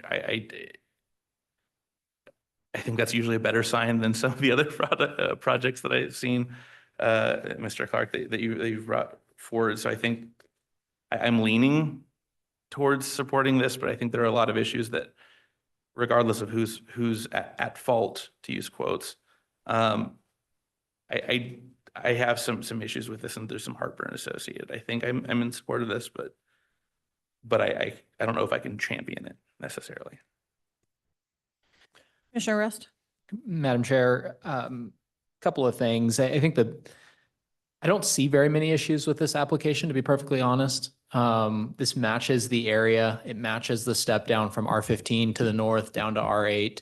I tend to agree with the applicant in wanting to strike those three conditions. I think the stub, I just don't see this a purpose that is served there. As regards to the schools, I think CUNA School District would have come out with stronger language if they didn't have room. This to me feels heavier on the rent seeking and the pay to play than on actually telling us what they can and cannot do. It kind of feels like a blanket open hand from a smaller school district. And so I don't give that a lot of credence. And I agree with everyone that has said it would have been great if the two property owners, Jack and Summerlin, could have come together. That hasn't happened. It seems like it's been ongoing for multiple years, which is more than enough time for good faith negotiations to occur. And the applicant, I would hate to see my property rights abrogated because somebody was trying to hold my feet to the fire. So I appreciate what you're saying as well, Commissioner Smith. On the whole, I like the project. I think it matches where we're headed in South Meridian, specifically that area around Discovery Park. There's a lot of development happening there. And I lean strongly towards passing it with the applicant's request to remove 2, 3C and 3D. Madam Chair? Commissioner Garrett? Yeah, I just want to say that's exactly my feelings right there. I'd second that. And I won't go into any more because it's no more time spent. I guess my feelings on this are twofold. I know that the city wanted some more diversity as far as style of products are involved, and I understand that you want to invite all demographics to be able to live into a project. So if you can't afford a single family home, it could be a townhome. But they're also offering smaller lots to really emulate a townhome that is just a smaller house with a smaller footprint. Not a big fan of the shared driveways, and there's quite a few of those in here. You came up with a blank slate, and yet there's at least 4 to 6 that I see in here. In regard to the R4, the R8, the R15, I think those are semantics. You do meet the low density requirement, but barely. I mean, you're at 2.95 and it's a 3 is what is the maximum. So you're right there. So yes, you do fit the code, but just because it fits doesn't mean it's always in the best interest of the community. Like the other commissioners, I also support, it would be nice to be able to have a shared access agreement to be able to come up with that, but you shouldn't be responsible if somebody is not willing to work with you in a way that is in everybody's best interest. There should be common ground there. So I'm also on the fence on this. I don't know if continuing it would actually benefit anyone. I'm also in agreement with Commissioner Smith that reaching out to the mayors to be able to answer their concerns and, maybe trying once more with Jack to see if that can work, but ACHD is giving you their blessings. Madam Chair. Commissioner Seal? So I'm on condition 2, I'm with everybody else on that. I think there's enough variation in here to allow for that to be stricken. So as far as the as far as the transition, I can see why they want to do an R4 and R2 instead of the R8 abutting those large properties. I mean, this is annexation, so we get one chance to get this right. And those are large properties and they are part of, the community that's out there. So I can definitely see where that could make a difference depending on how it was going to be implemented. 3D, obviously, the property owners don't want it. It's costly to put it in there and it's costly to maintain. So if it can't be something that's just for foot traffic, then I wouldn't mind that going away. As far as the school's concerned, I've worked with the CUNA School District in the past, and they're just small. They don't quite have their footing yet. They are not ready for this rapid growth. So I don't think they're trying to grab money. I think they're just trying to figure this out until they can get something on the books that is lawful, to be perfectly honest. That's my opinion. So they are small. They don't have a lot of schools, but they have a lot of kids. You know, and they have been vocal and they have come here and they have presented and they've given up because basically we just ignore them every time and we let it go through. So I sympathize for that. Again, I think if West Ada School District came in and their viewpoint was, we cannot support this subdivision. If they put it in black and white and said that, I'd be a hard no. 100%. Absolute hard no. So as far as a continuance, you know, I would like to see a continuance personally so that they can work, you know, give it one more try with Jack Properties. I'm not going to hold anybody hostage. If they can't get along, that's just detrimental to people, you know, all the community members on both sides. So that's kind of ridiculous in my mind that some kind of agreement can't be sought. That, you know, I mean, the applicant needs to understand that, yeah, they got a piece of property there that's pretty valuable in the right context. But the Jack property owners need to understand that, I mean, they're either going to have this fenced in 50-foot thing that doesn't make any sense to anybody in that community either. So can we just kind of get along and, you know, make a little money off that and move this thing forward? Just seems like that should be able to happen. But the other part, as far as the public meeting, knowing that people don't actually have the ability to speak in your meetings, I find that kind of shocking to be honestly. You know, what if you have laryngitis? You know, I mean, or, you know, what if you have something that, sorry, I said that wrong, but what if you have something that, you know, prevents you from typing accurately or something, or you don't understand it? I mean, technology is intimidating to a lot of people. Speaking's not. I can talk to you with a microphone. I can talk out loud. I don't need a keyboard to do it. So I find that to be less than adequate as far as a public meeting goes. So it would be nice to open that door again. So if, you know, in those two contexts, I think that a continuance would allow for some things to happen. Possibly, I don't know. Maybe the same outcome is going to happen. But if it were up to me, I would move for a continuance so those two things can happen. And then they can reconsider some other things as well as they work through this process. Madam Chair. Commissioner Smith? I think the more Commissioner Seal spoke on that issue, I think I'm beginning to kind of come to that view as well. I think regarding CUNY School District, having come before, I've never seen them here. And that was before my time on the commission. It's a different commission now. The city council's different now. So I can't speak to what happened in the past, but when there are a lot of things about this application that make me think of potential code changes or potential comp plan changes or policy views. But when I see something that, you know, looks like a duck, quacks like a duck, kind of sounds like rent seeking, and there's no one here to explain, that kind of is the perception that I get. And I almost wonder if there's a way for the city to take a policy stance. And again, I know the city wants to kind of avoid getting into the arguments and the negotiations between people, but I wonder if there's value in kind of saying, hey, there needs to be good faith negotiation, and whether you're, you know, kind of trying to put the screws to someone, regardless of whether you're the applicant or the neighbor, I think it just is not in line with kind of our good neighbor rule. And so I can't speak to the negotiations that have been happening, whether they've been happening over years or a couple of weeks, whether someone's trying to, you know, charge an extortionate cost or whether there's an insultingly low offer. I can't speak to that, but the fact that there is clearly one or both sides of this feel like they have the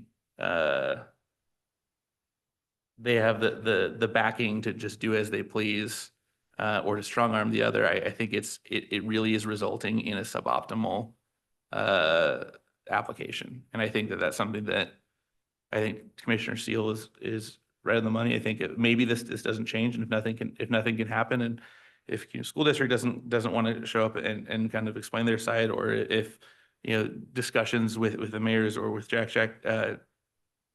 don't yield anything, I think that's a conversation we can have. And I don't think we can hold the developer hostage, but I would really like to see an attempt being made to improve the outcome here, knowing that the commission and honestly probably city council, based on what I've heard of past applications, is kind of fed up with this approach. So that's my take. That's my second soapbox. I'll try to be more soft, quiet the rest of this discussion, but. Madam Chair? Commissioner Garrett. Yeah, I'm not in agreement with that. I've been on a lot of calls, Zoom calls, where typing is the only way you can do it because they've been a lot of participants, 20, 30, 40 participants. And it's the only way to keep documentation and to keep the meeting going in a coherent manner. As far as continuation, I think that puts the applicant at a disadvantage. I see if he's made an honest attempt to reach out to these people, I don't know why or what a continuation would do, just it would, further the costs of the development. And remember, our purview is what's in the best interest of the city and, or at this time. I mean, it might be a great development, but is it a great development now when there's, it seems like there's quite a few questions not answered. Commissioner Rust? Yeah, just point out that if we go for a continuance, even if they can come to a negotiation with Jack, they're still going to have to go forward and redesign this whole project, as staff pointed out. I'm right with Brian, Commissioner Garrett. I think that this is a good development, and that a continuation doesn't really serve anybody in this situation. I mean, I would think that you wouldn't come to council, whether it's planning and zoning or city, if you haven't done your homework, right? But I don't know. I mean, there's some things here that some of us are not clearly comfortable with. So I don't know the answer to that question. Madam Chair, Commissioner Smith. I'm breaking what I just promised to do. But just, I guess, to give some view to that, I think if we were to have to vote at this very moment, and we were to say we're not continuing, I think I would come in favor of recommending approval. So I guess in that sense, the value of the continuation, given that, I think there is some, and I guess if this came back after continuation, nothing happened, I think I still would err on the side of approval unless I heard something from, in the intervening weeks that was raised. So I think there's potential value in the continuation of being able to approach those conversations with that in mind and with the knowledge that, hey, for the most part, there's not much wrong with this, and we're erring on the side of recommending approval. I think that might give some, maybe not urgency, but give some new purpose to come back to the table and to sort something out that might not have been there in the past. Again, whether that happens when it's a continuance or if this gets moved forward and before this gets to council, that discussion happens. I don't know if it's going to make a massive difference, but I think it's more of just a comfort level to what Madam Chair you're speaking to. I come down on the side of the applicant in kind of some of these discussions, but I'm not, like I said, I'm not championing it. I think there's a comfort level issue of I would recommend it, but I would have some heartburn about it. But also in regard to Commissioner Seal's point that we have one chance to kind of get it right with annexation. And, the build out's 2034. So, I mean, I know we're not the deciding body, but we're the recommending body to city council. If we don't get it right now, then the consequences are going to be, long-term issues as opposed to short-term decisions.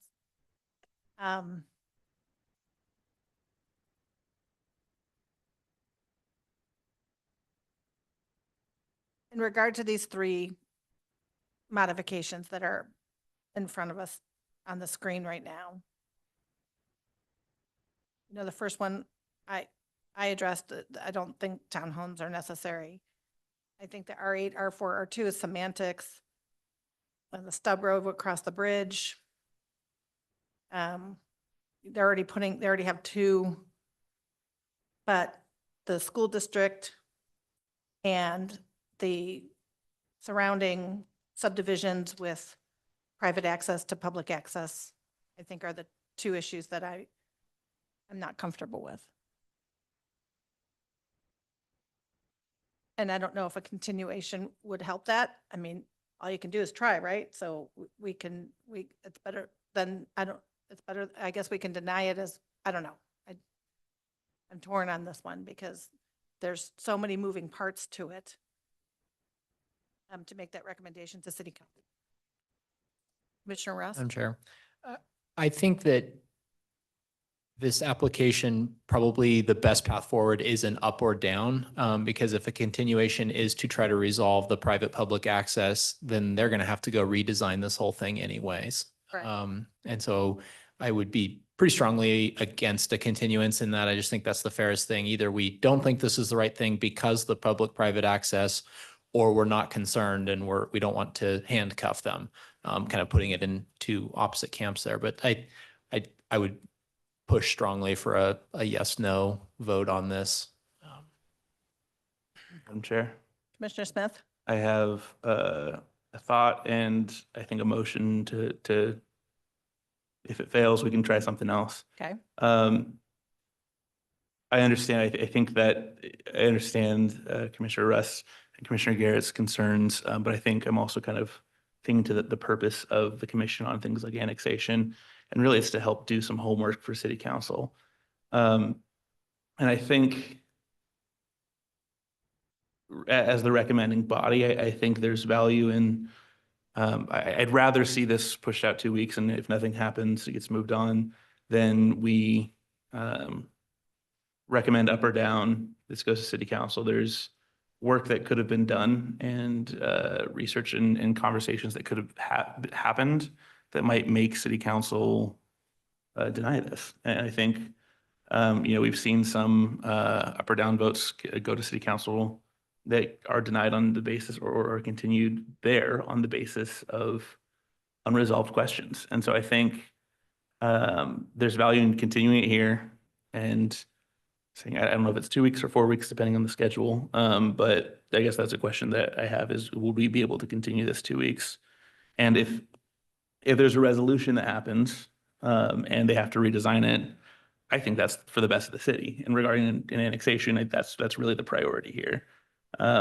So I think, I guess my question before I make a motion is are we able to continue it 2 weeks? Is that possible?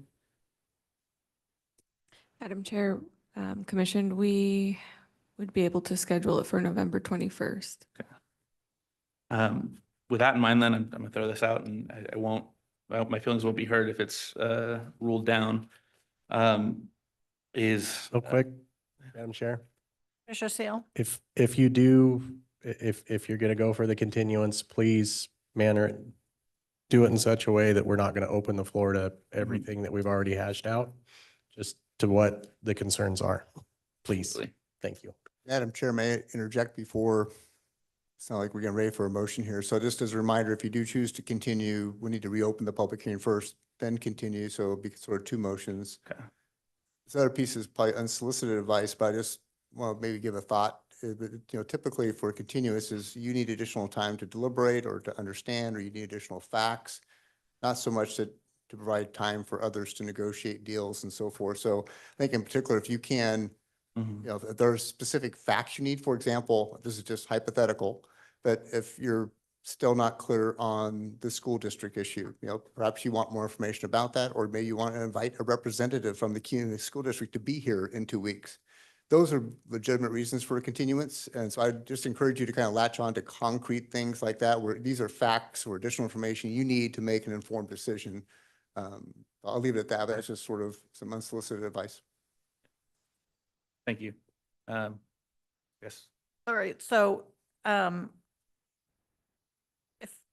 when I make a motion to open the public hearing, that's inviting the applicant back up or no? Just to have a continuance?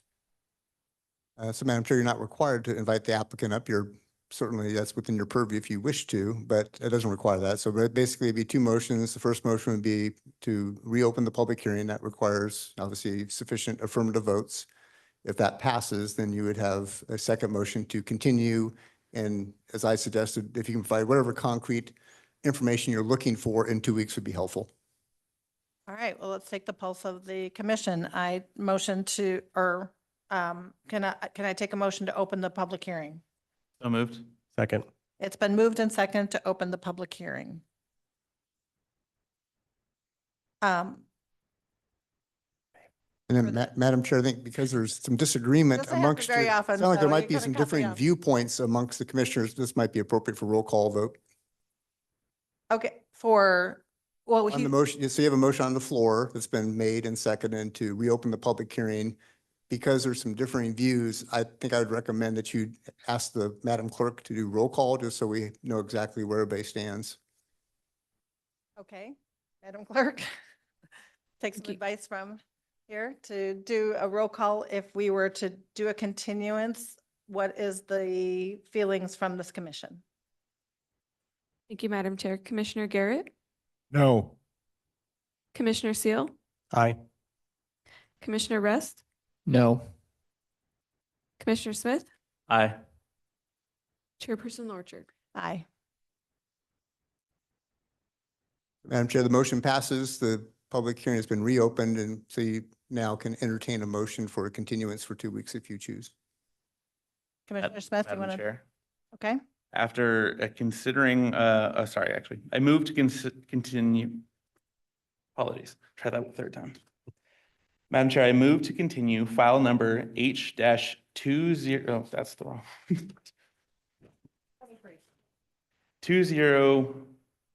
20. I move to continue file number H-2024-0023 to 2 weeks. So that would be the November the 21st, in order to allow testimony for a representative from CUNA School District, to allow for additional fact-finding and testimony regarding the disputed account of the public hearing, or of the community meeting and public meeting, and to allow for additional fact-finding and testimony regarding the disputed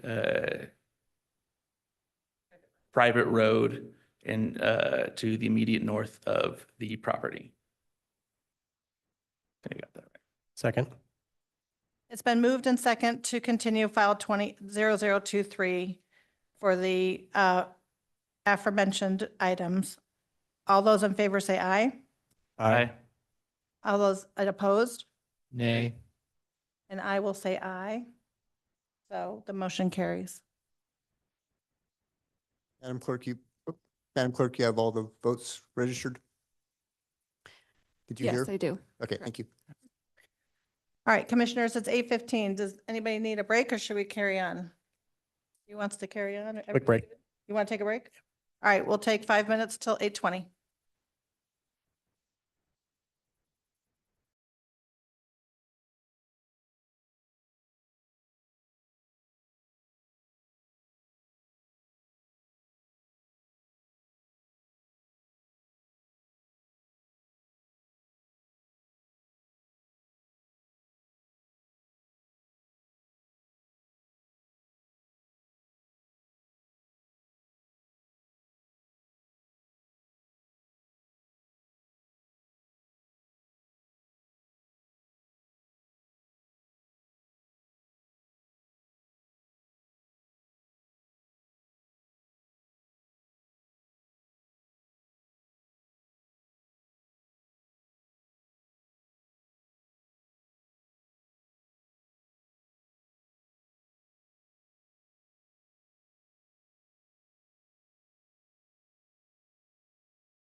Yes, Madam Chair.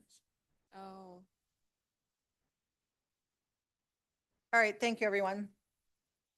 To continue on, we are going to open item number 2024-0038 Pine 43 West for a conditional use permit for a drive-through near a residential area at Webb and Fairview. And we will begin with the staff report. Thank you, Madam Chair, members of the commission. As you mentioned, this is a conditional use permit for a drive-through within 300 feet of an existing residential use, which is located on the west boundary of this particular property. The site consists of 2.18 acres of land currently zoned CG in the city, and it's located on the southwest corner of North Webb and East Fairview Avenue. This property was annexed in 2017 as part of the Pine 43 development.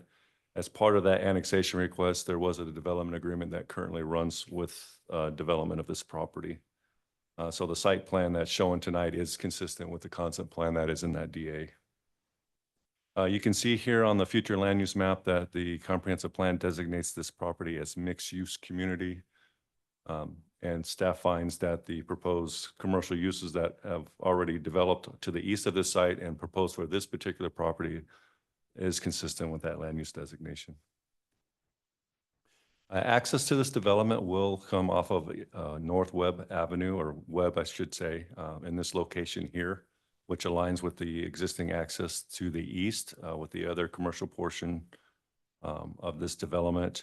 And then the drive-through itself is actually for Pad B, or the southern portion of the site on this building that you see here. The applicant has gone ahead and showed you the additional building on this site, but there is no drive-through plan or proposed for that area. It's just roughly showing staff how it could potentially develop in the future. And that site only requires CZC and design review. So for tonight's purposes, we are only discussing the southern portion here along with the drive-through. One unique thing about this particular drive-through is the applicant has indicated in their narrative that it is for pickup only. So you basically order on your app and you drive in and get it and pick up your food at the window. So it's not anticipated to have a menu board or I guess speakers to disrupt the adjacent residential to the west. Staff did pose that question to commission in the staff report, that if you feel that you want this to continue functioning that way, that or if you think it may go the other way with a menu board and a speaker, that you may consider requiring additional queuing on the site. But for all intents and purposes of tonight's conversation, staff finds that this drive-through does meet the requirements of UDC standards. The applicant does not have a specific user in mind for this tenant space, but they have indicated that they anticipate a restaurant going in here. And so therefore they have based their parking ratio based on a restaurant use occurring in this area. So the site plan does depict 43 parking stalls, which is in excess of UDC standards. And also the proposed landscaping that you see here on the site does comply with UDC standards as well. So essentially the code requires a 25-foot buffer along Fairview, 20-foot buffer along Webb, and then also along the south boundary is Wilson Street, which was originally a local street when this project was approved, but has since been reclassified as a collector roadway. The applicant has provided some elevations as part of their application submittal tonight. Again, I've looked at the public record. I did not see anyone providing written testimony. One unique factor with this site, and going back to the site plan, I would just mention to the commission that the applicant will be seeking city council waiver to reduce the buffer along the west boundary to that residential use. I think this body recalls that whenever we have commercial zoning adjacent to a residential use, you have to put a 25-foot land use buffer in. And again, as you can see, the way they have Pad A designed, they are asking for a reduction. And that buffer does vary anywhere from 5 feet to 10 feet. As part of the application submittal, we did receive some written verification that the applicant or the owner of that multifamily is in agreement with the reduced buffer. So again, if after you make your determination on this CUP tonight, then the applicant will have the ability to seek council review of this, basically appeal your decision to city council and have them take action on that buffer reduction. Also looking at the hearing outline this evening, it looks like staff inadvertently said you guys were the recommending body, but you're actually the approving body on this conditional use permit tonight. So when you make your motion, if you just clarify that on the record that you are indeed approving the CUP or making a decision on this application tonight. With that, I'll go ahead and conclude my presentation and stand for any questions you may have. Would the applicant like to come forward?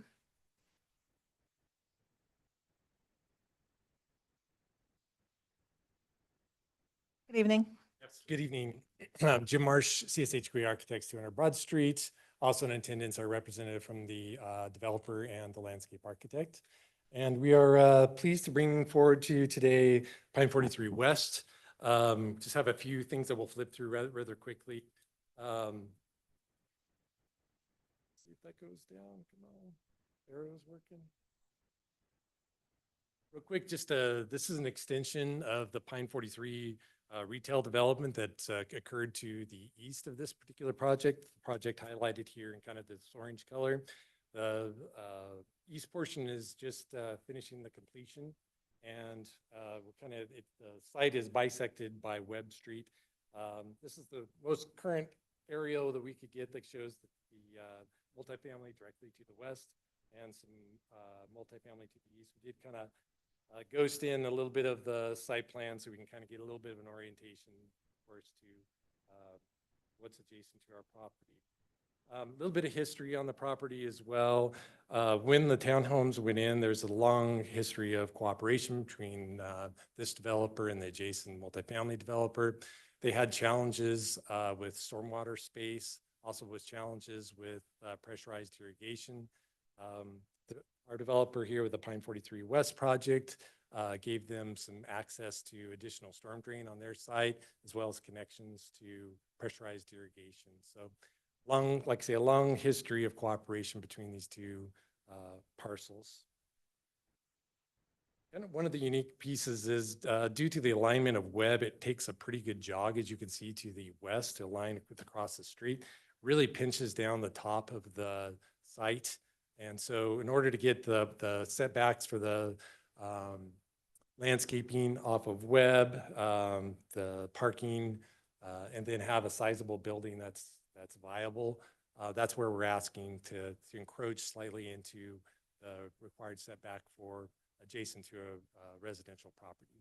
As if it's commercial property, it would be fine. As you can see, the residential between is also sandwiched between another commercial property just further to the west. So it's kind of a sliver of residential between two commercial properties. We do have a revised landscape plan. We believe this landscape plan addresses all the conditions that were in the staff report. We're in agreement with those conditions as well. We're providing a robust landscaping, dense landscape screen, as well as a fence all along the western boundary. Coming out of the neighborhood meeting and some comments from ACHD, one of the items we did do was we adjusted the location of the drive-through on the southern pad to align with the drive aisle. So if I went, lets me back. Cursor down here. So if you, not that fast. Might want to try the arrows. There we go. So if you kind of look at where the L is in Wilson Lane, that's the alignment of the drive-through is directly above that. So cars that are exiting the drive-through are actually lined up with that drive aisle between the residential portions to the south. We have a couple of images here that just kind of give an idea of kind of what is anticipated for the architecture style that we have. Again, it's a continuation of the architecture style that we have in the east with just a slightly warmer tone. Also doing four-sided architecture here with nicer materials on the back sides.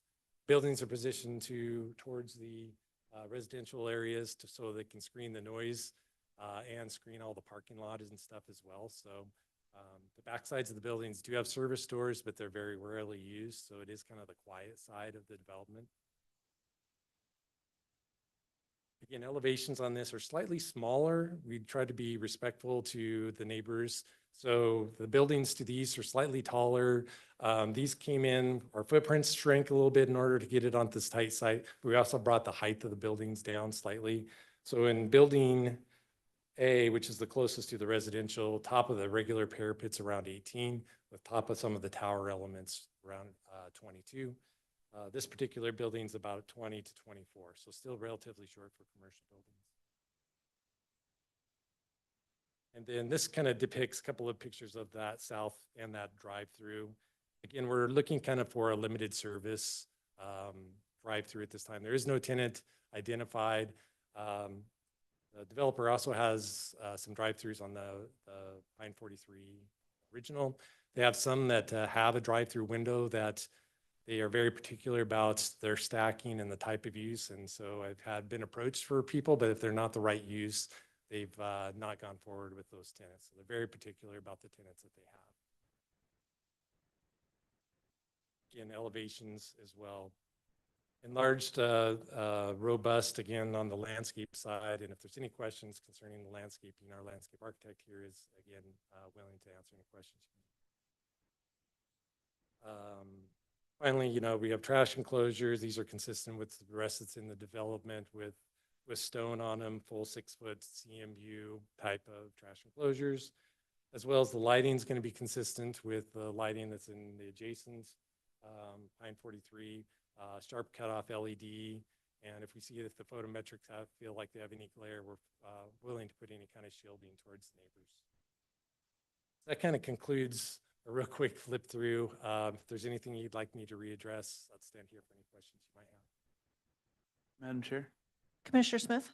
I have a kind of double barrel question for the applicant and for staff. So I see that it says your written testimony in agreement with staff report. I just want to make sure we're clear regarding the determining if a redesign is necessary or if a restriction should be placed on the use and future uses to not allow ordering and queuing on site.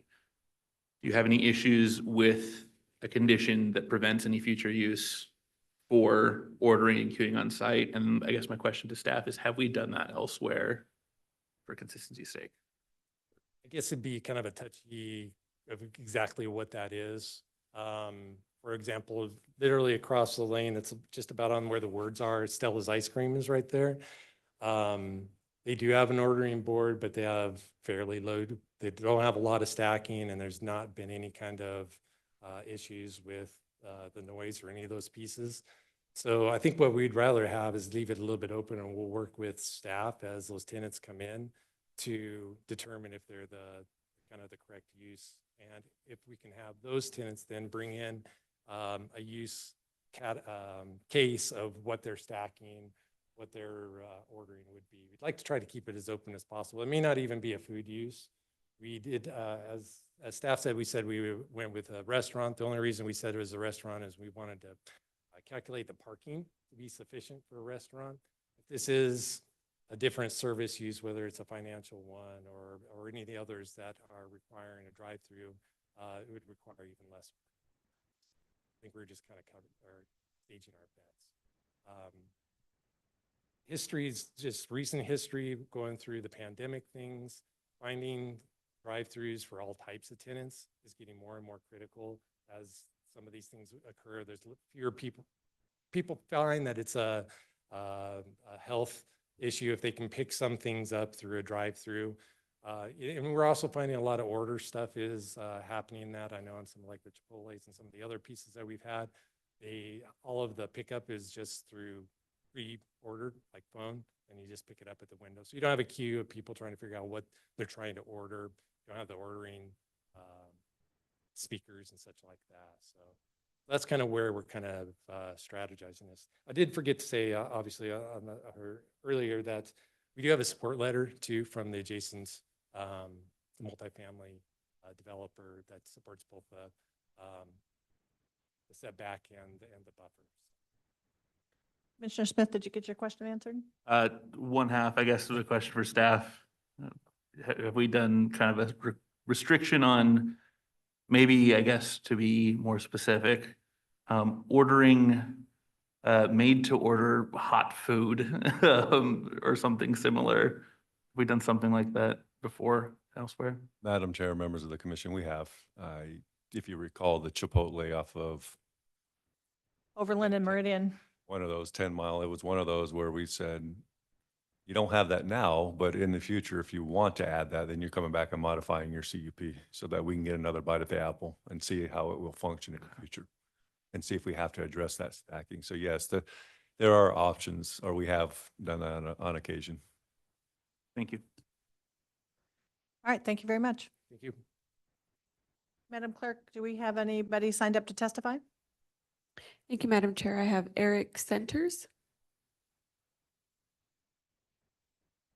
You're good? Okay, No one else has signed up. all right. Did you have anything else that you wanted to add, or are you good? And you are as well? Okay. Can I get a motion to close the public hearing? So moved. Second? It's been moved and second to close the public hearing on Pine 43. All those in favor say aye. Aye. Any opposed? Motion carries. I do enjoy Stella's ice cream over in that corner. And actually, they did it, if it's a continuation of what you're doing, the outdoor patio between that and the tall skinny apartment buildings going to the west, it's a nice open space. And so if you're able to, replicate that with these buildings, I think it would, kind of fit into the area that you're doing. Madam Chair. Commissioner Smith? I second a lot of that. I think just the one thing I'd like to maybe put some rail guards in is, it seems like I don't necessarily have an issue with Stellas or things that are quick to kind of produce, and I don't know what legal language to put in or how to phrase the motion specifically, but I would like to put some potential rail guards or safeguards to limit maybe the creep of, well, there's a Stella's and maybe a Jersey Mike's, or I'm not saying this is what's going to happen, but as the food gets more complex, the risk of stacking increases. And so I'd like to try to find some way if we can kind of just put some safeguards on there. And if they want to pursue that kind of opportunity, we just have a little bit extra ability to, have a look at it and kind of then open up, rather than leaving things too open and vague and then going, oh, gosh. There's a full-on street between the two developments, right? Yeah, I think just regarding the stacking as a whole and the design for stacking, not necessarily its relation to the other development, but I'm just saying as a type, ice cream, you order it, you put the scoop in, it's a very quick turnaround. But if you're ordering, for example, to a further extent, you're ordering hot food, there's time to put, a burger on the grill, to cook, et cetera. I don't know where the line is. And maybe it's at that hot food line. I don't know, but there's an outcome of error that I think increases the risk of stacking that would be better to try to avoid or to limit. It's not going to make or break the thing for me. I just think it might be in the benefit of the city to have some extra safeguards on that. Bill, does that come in play with the certificate of occupancy at all?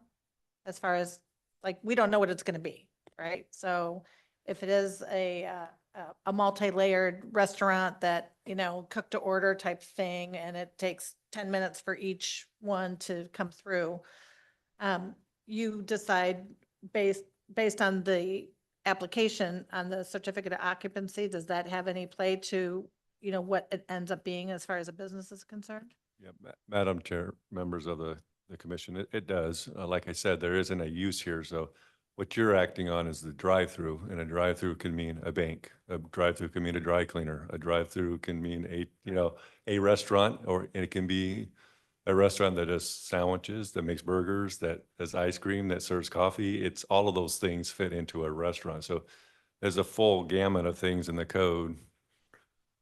But again, those uses are permitted in the zone. It's really the accessory drive-through that goes along with the use. So yes, whenever they have a tenant identified, they will have to come to the city, design that space per that tenant, that occupant, and then yes, we'll determine what that use will be in the future.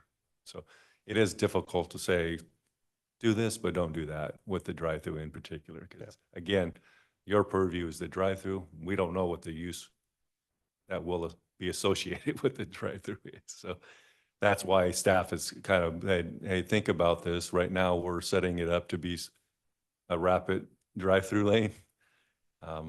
I was at council last night for the Raising Cane's, and they were explaining how they rapidly get people through the line. Certainly, I think when Chipotle was in front of you, they explained the same thing. You order with your app, you get a text saying your order's ready, go to the drive-through, pick it up, and you're on your way. Should not be hardly any wait time for that type of scenario. And that's why we were very careful to say, well, if you're going to add a menu board and speakers in the future or some change how this is to operate, then you need to come back. So that's really the safeguard, the best way to proceed in staff's opinion, if that's how the rest of the commission feels. Yeah. So Commissioner Smith, we're really just approving the drive-through, not the intended use. Madam Chair, I guess just if I could get some clarity on my understanding is we're approving the drive-through, but we can put conditions on a future use of the drive-through. Is that not the intended use of the building itself, but potentially the drive-through? Is that not? Yeah, Madam Chair, members, you're putting a condition on how it should operate. Yeah. Madam Chair. Commissioner Seal? And I think that's what you were talking about, and that's what I remember is basically if you're going to put a menu board and a speaker to order, that's different than what we're talking about here. And if they wanted to do that, they're going to have to come back in, modify the conditional use permit. So what we would be approving is exactly what has been stated here, which is you have your app, you get a text, you go pick it up. And so that's the quick part of it. You're not sitting in a drive aisle trying to figure out what's going on, and you don't have people stacking and figuring out what's in or not in their bag and stuff like that. So, and I actually, when I was down in Hurricane, Utah, there was a restaurant down there called the Pig's Ear that is almost identical to this. I mean, just in the drawings and concepts that they have there, and it worked really well. So, I mean, and you could see, we went in to eat, but you could see people would pull up and park in different places and not get out of their car, which we thought was strange until we figured out that they were just parked there until they went and picked up their food. So I wish there were other restaurants in the valley that were like this, because like if you go to like Bardonnay in Eagle, it's crazy trying to get in the door because of the amount of people that are going in there to grab a sack and walk out. So I like the concept personally. So, and I think that the direction of traffic and flow and the fact that it's going to be, or the hope, I should say, that it's going to be, quick transactional lends itself well to the space. Madam Chair. Commissioner Smith? I think we're aligned regarding the ideal use. I think my question's more just, I guess, some confusion over what the staff report currently recommends. And if there's any modification necessary, the language of, and I'll read this out and I guess explain where I'm at. The commission should determine if a redesign is necessary to accommodate more stacking, or if a restriction should be placed on the use and future uses to not allow ordering and queuing on site. That implies to me that as presented in the staff report, there is no recommendation either way to restrict the future use. And I am, like many things in life, maybe I'm overthinking this, but I just want to ensure that that is the case that is presented in the staff report. And maybe I'm just misreading this. No, Madam Chair, members of the commission, you are correct. That is not conditioned currently. We're putting on you to determine if you want to put that safeguard in. And so simply, if you want to move forward with that, then you can certainly just say, applicant shall come back and modify the CUP if they add a menu board and speaker in the future. And again, we can wordsmith it and look at a different, find that language in a previous staff report and include that as a condition of approval. Okay. Just needs to be included in your motion if you feel like one is warranted. Thank you. Okay. I think we're aligned then. We're good. Madam Chair. Commissioner Rest? I'm in favor of this. I like the design. I don't feel a need to put a restriction on it. I think if there's going to be something that changes that ends up creating more queuing or stacking, that it's going to have to come before us anyways. I think it'd be difficult for us as a body to come up with a motion that would sufficiently differentiate between acceptable uses and unacceptable uses. And I would tend to defer to the wisdom of the marketplace. There's no way they can redesign this to turn it into a Starbucks. It's just not happening. And so I think it's going to attract the kinds of uses that will fit in line with what we all hope goes in there, that doesn't stack. So that's where I come down on this application. Okay, very good. Thank you. Madam Chair, Commissioner Smith? Just to clarify from my understanding of what staff said, is that if there was something that was changed that would increase stacking currently, without putting the limit, they would not have to come back before us. You can correct me if I'm wrong, but that is, I think I think the discrepancy is, I think some of us are assuming something is already in the staff report and some of us are assuming it's not. But currently, if they were to put a menu board and speaker up, they would not have to, without any modification, they would not have to come back before the commission. Mr. Smith, you're correct. Okay, cool. All right. Well, I guess that's why I am in the position of putting a requirement. I think it's to ensure that they would have to come back if they put something that would significantly increase stacking. And I think maybe just the menu board and speakers is the approach that has been taken in the past with the Chipotle and other things like that. So I guess that's just what I'm looking for and hoping we can put that on. So at the very least, if they want to put a menu board up, if Stella's wants to do it, they can just come back and ask for it and we can then evaluate that on the merit. Commissioner Sale? Yeah, Madam Chair, and that's why I brought that up. I mean, to me, that's pretty easy to put in there. I mean, I could see somebody could come in and take advantage of this. Because, I mean, to be honest, I don't think it's set up and adequate for what I would, say could, if a very popular place went in there and they made it a full-blown drive-through, number one, the circulation isn't there for it. Number two, the stacking would be a mess. Right. So that would not be good for the community or the surrounding area. So, but I do think that, for the use that they've outlined here, I think it's, very adequate. So I think putting at least a small amount of language in there, for any changes that, again, I think, a speaker and a menu board, if they want to go that far, then they need to come back in. So that's all. I don't think that's a big ask because, again, I don't think it's adequate as a traditional drive-through as you'd think about any kind of coffee establishment, pick your flavor on that where they have lines that wrap around the block or God forbid an In-N-Out. Not that there's anything wrong with eating there, but something along those lines. It's just, it's obviously not adequate for that. So I think some small safeguards that prevent anything like that from going in would be good. Okay, I will try a motion then. Okay. After considering all staff, applicant, and public testimony, I move to approve file number 2024-0038 Pine 43 West conditional use permit for the hearing date of November 7th, 2024, with the following condition. That the current conditional use permit be based on a pickup service only, and if future tenant requires a speaker or menu board with additional stacking, that they come back to council for a modification. Second.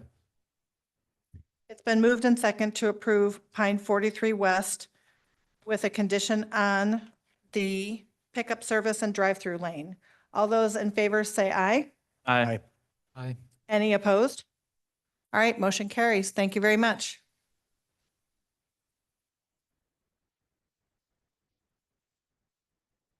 The next item on the agenda is Addison Circle subdivision for an annexation of 1.87 acres and a preliminary plat off of Black Cat Road. And we will begin with the staff report. Madam Chair, great segue. Thank you. The next item is Addison Circle. It's definitely annexation and a preliminary plat. I did want to go on the record to just let this body know that the address was incorrect on the agenda that went out. It was a Scrivener's error. We had mistakenly noticed it as 4635 North Black Cat Road, and actually the address is 4535. So we've coordinated with legal and the clerk's office, so we'll get that corrected as this transitions to city council. But I just wanted to clarify that on the record that the address was wrong. As I mentioned to you, this is 1.87 acres and it's currently RUT in Ada County here. You can see on the future land use map that it is currently medium density residential on the future land use map. And in that particular land use, we anticipate densities between 3 and 8 dwelling units to the acre. And this particular project comes in tonight at 3.74. So definitely meets that threshold on the low end. The applicant is here to, so you can see here, there's some existing structures on the site, and those will be removed upon development. And the applicant will be scraping that to develop the site with 7 residential lots. Lot sizes range in size from anywhere approximately 4,000 square feet up to 7,000 square feet. And home sizes are anticipated to be anywhere from 1,800 square feet to 2,200 square feet. I want to step back real quickly just to make mention that you can see here that this property does border an existing irrigation facility that it's actually an HOA lot within the Oak Creek subdivision. And you can see in this lower graphic here, aerial or photograph here, that the sidewalk is actually doesn't extend across the frontage of that common lot. So staff has placed a requirement on this developer to extend that 15 feet of sidewalk so that there's continuity in the existing area. Also mentioned to the commission that typically when we have frontages on arterials, we try to get 10-foot multi-use pathways along the frontage, but given the existing built environment out there to the south and the subdivision to the north, there's currently 5-foot detached sidewalks. So staff is only recommending that the applicant construct a 5-foot sidewalk as part of their development. Because this site is under 5 acres in size, there is really no open space requirements per the city code. But the applicant is required to put in a 25-foot wide landscape buffer along their frontage improvements and dedicate the required right-of-way per ACHD. The applicant will also be seeking a city council waiver because their cul-de-sac length exceeds 500 feet. So they're aware of that. So essentially their cul-de-sac is 45 feet over what code requires. So it's pretty insignificant in staff's opinion. And then also as part of that extension and granting that waiver, we are recommending that they extend basically a 5-foot sidewalk from the end of that cul-de-sac to the adjacent sidewalk along Black Hat Road to allow for that 45-foot extension as a mitigation. So council can approve that waiver. Again, here you can see the landscape plan that they're proposing. Staff has conditioned them to meet all UDC requirements for those frontage improvements. I've looked at the public record, did not see any public testimony on this particular property, and the applicant is in agreement with all conditions in the staff report. With that, I'll go ahead and conclude my presentation and stand for any questions you may have. Would the applicant like to come forward?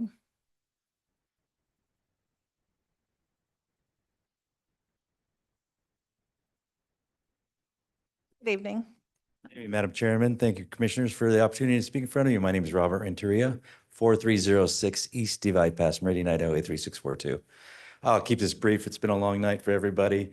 I just want to say, cast our vision a little bit for this project. We wanted to make sure that the continuity around what we're developing is maintained. There's a significant need for what we're going to build, which is 2 en-suites on a main floor for sustainable living for older parent, adult children that can't afford to be out somewhere else. So it's going to be one family under one roof, and which makes it easy for conforming financing when you get to the final stages of financing. So we want to make sure that we're really supporting what's in the subdivision already, not overbuilding, not modernizing too much, but continuing the continuity of what's already there. And at our public meeting, we had some really good support and comments. The main comments that they had was their concern was doing development construction through the subdivision, but we have the ability not to do that. And so we definitely give our word that that's not going to happen. If you have any technical questions, we do have Anna Canning from Centurion who's done all the work for us. So if you have any questions, I'd love to hear them. Commissioners, do we have any questions for the applicant at this time? Thank you very much. Thank you. Madam Clerk, do we have, did you want her to speak as well? Okay, come on up. You still have some time. Just state your name and address for the record. Anna Canning, Centurion Engineers, 2323 South Vista Avenue, Suite 206, Boise. And I went from Jack to Bear Hunter Holdings. I got great names today. Yeah. But I did want to just point out one thing. And it was already said, but this is basically continuing what's there. It's an infill subdivision on the west side of Black Cat. It really completes that fabric.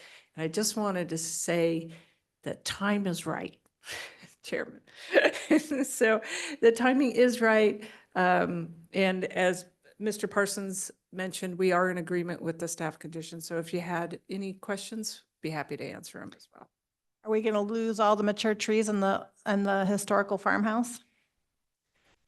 I'm not aware it was a historical farmhouse. Well, let's just say old.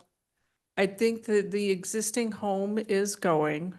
We are going to do, have an arborist go out to site and look at the trees and see which ones we can save, which ones need to come out because they're not good trees. And then we will mitigate as code requires for the others. Commissioners, do we have any questions for the engineer? Thank you very much. Madam Clerk, do we have anybody here to would like to testify? Madam Chair, no one else has signed up. Robert, did you want to make any other comments this evening? Can I get a motion to close the public hearing? So moved. Second.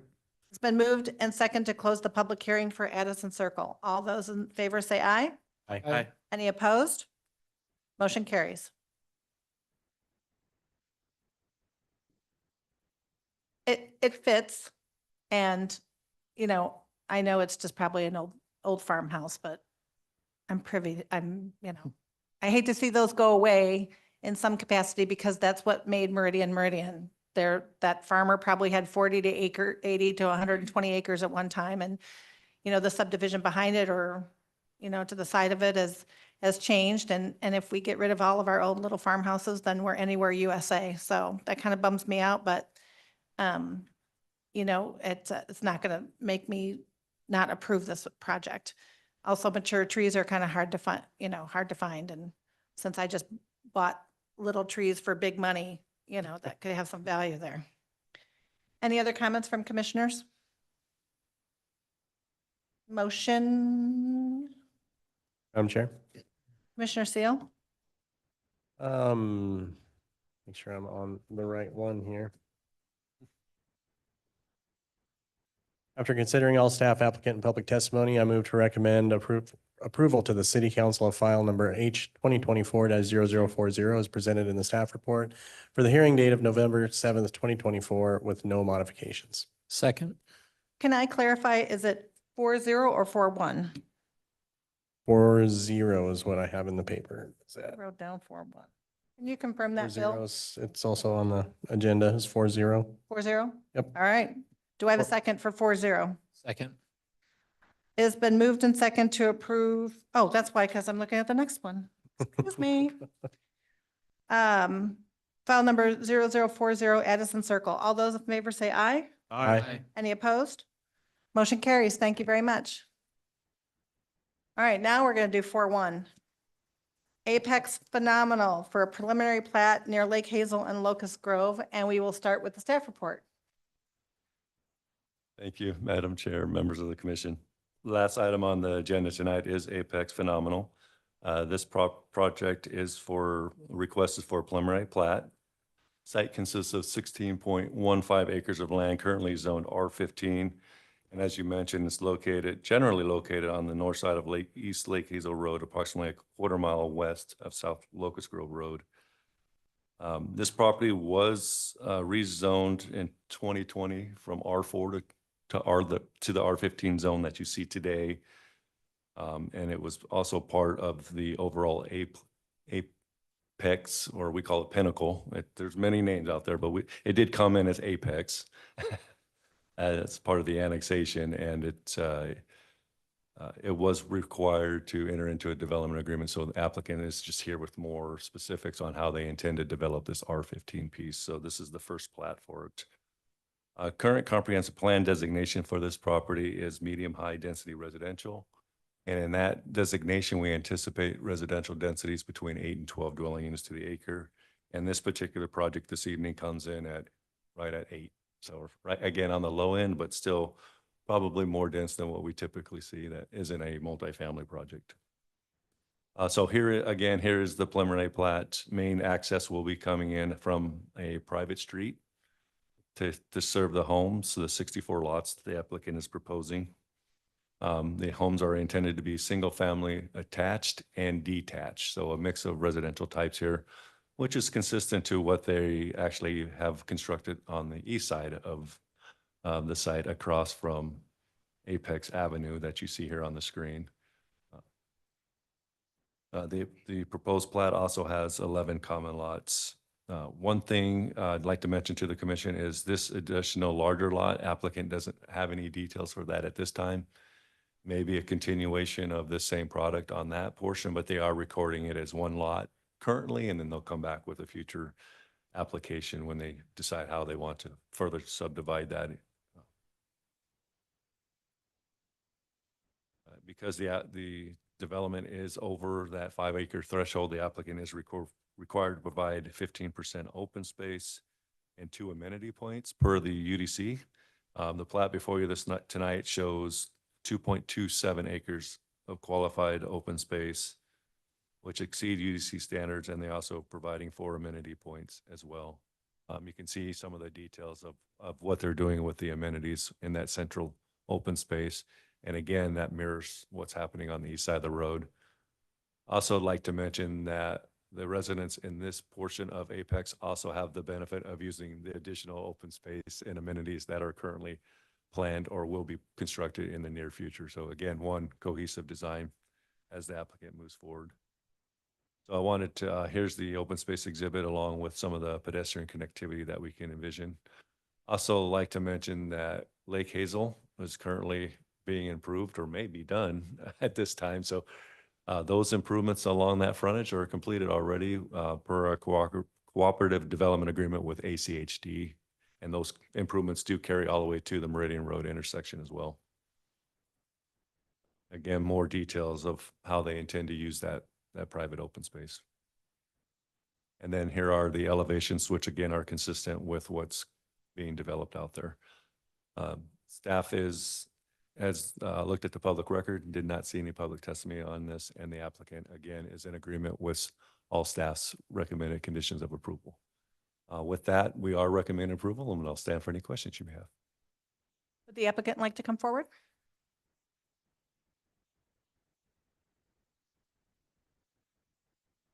Good evening. Good evening, Amanda McNutt, 2929 West Navigator Drive, Meridian, Idaho 83642. Do you have our presentation?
There we go.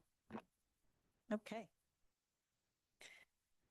All right, so the first thing I wanted to talk about is kind of what has already happened out at Pinnacle. I know you guys kind of have gotten a lot of updates on this recently because we keep coming back with more projects.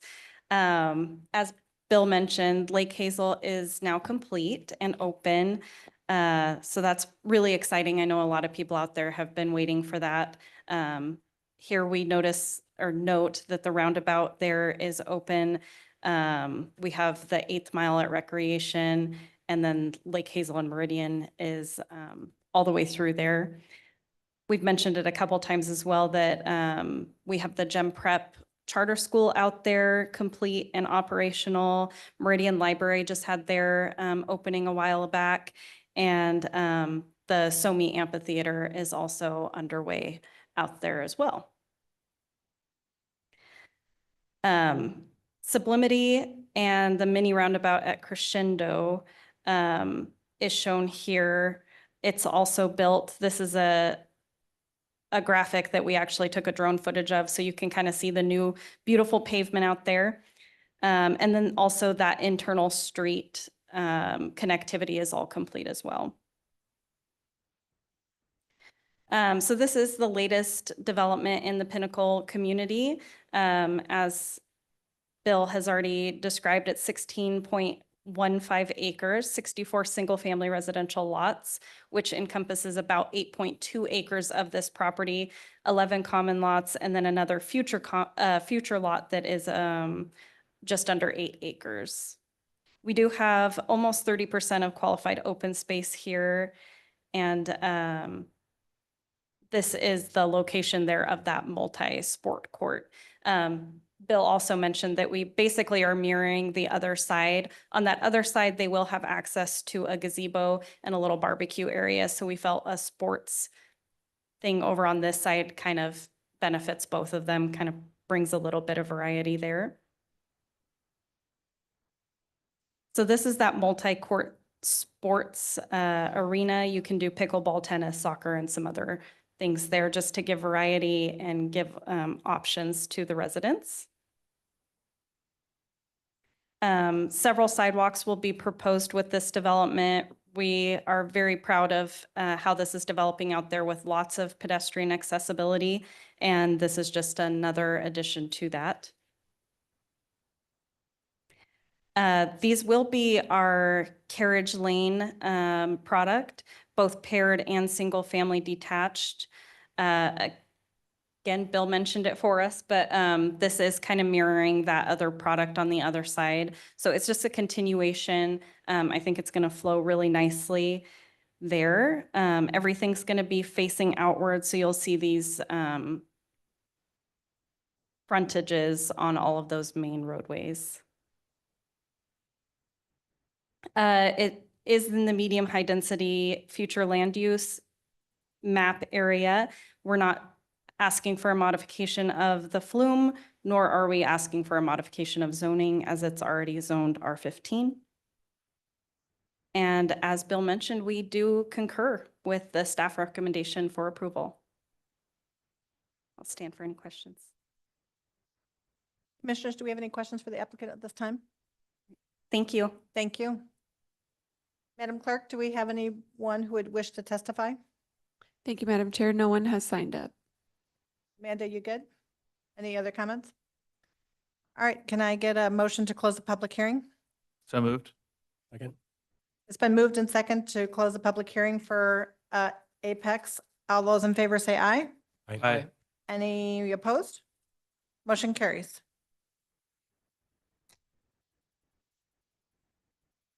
Any comments, commissioners? It just seems to be another phase of their project that they're doing. It's well laid out, especially if they can mirror later other amenities that would benefit the homeowners. Madam Chair, Commissioner Rusk? after considering all staff, applicant, and public testimony, I move to recommend approval to the City Council of file number H-2024-0041 as presented in the staff report for the hearing date of November 7th, 2024. Second. It's been moved and second to recommend file number 0041 to City Council. All those in favor say aye. Aye. Any opposed? Motion carries. Thank you very much. And I will take one more. I'm sure. A second? Do I have a second? Oh, I move we adjourn. Oh, okay, there it is. I'm already ahead of myself. It's been moved and second to adjourn. All those in favor say aye. Aye. Aye. Any opposed? Meeting adjourned. Thank you very much.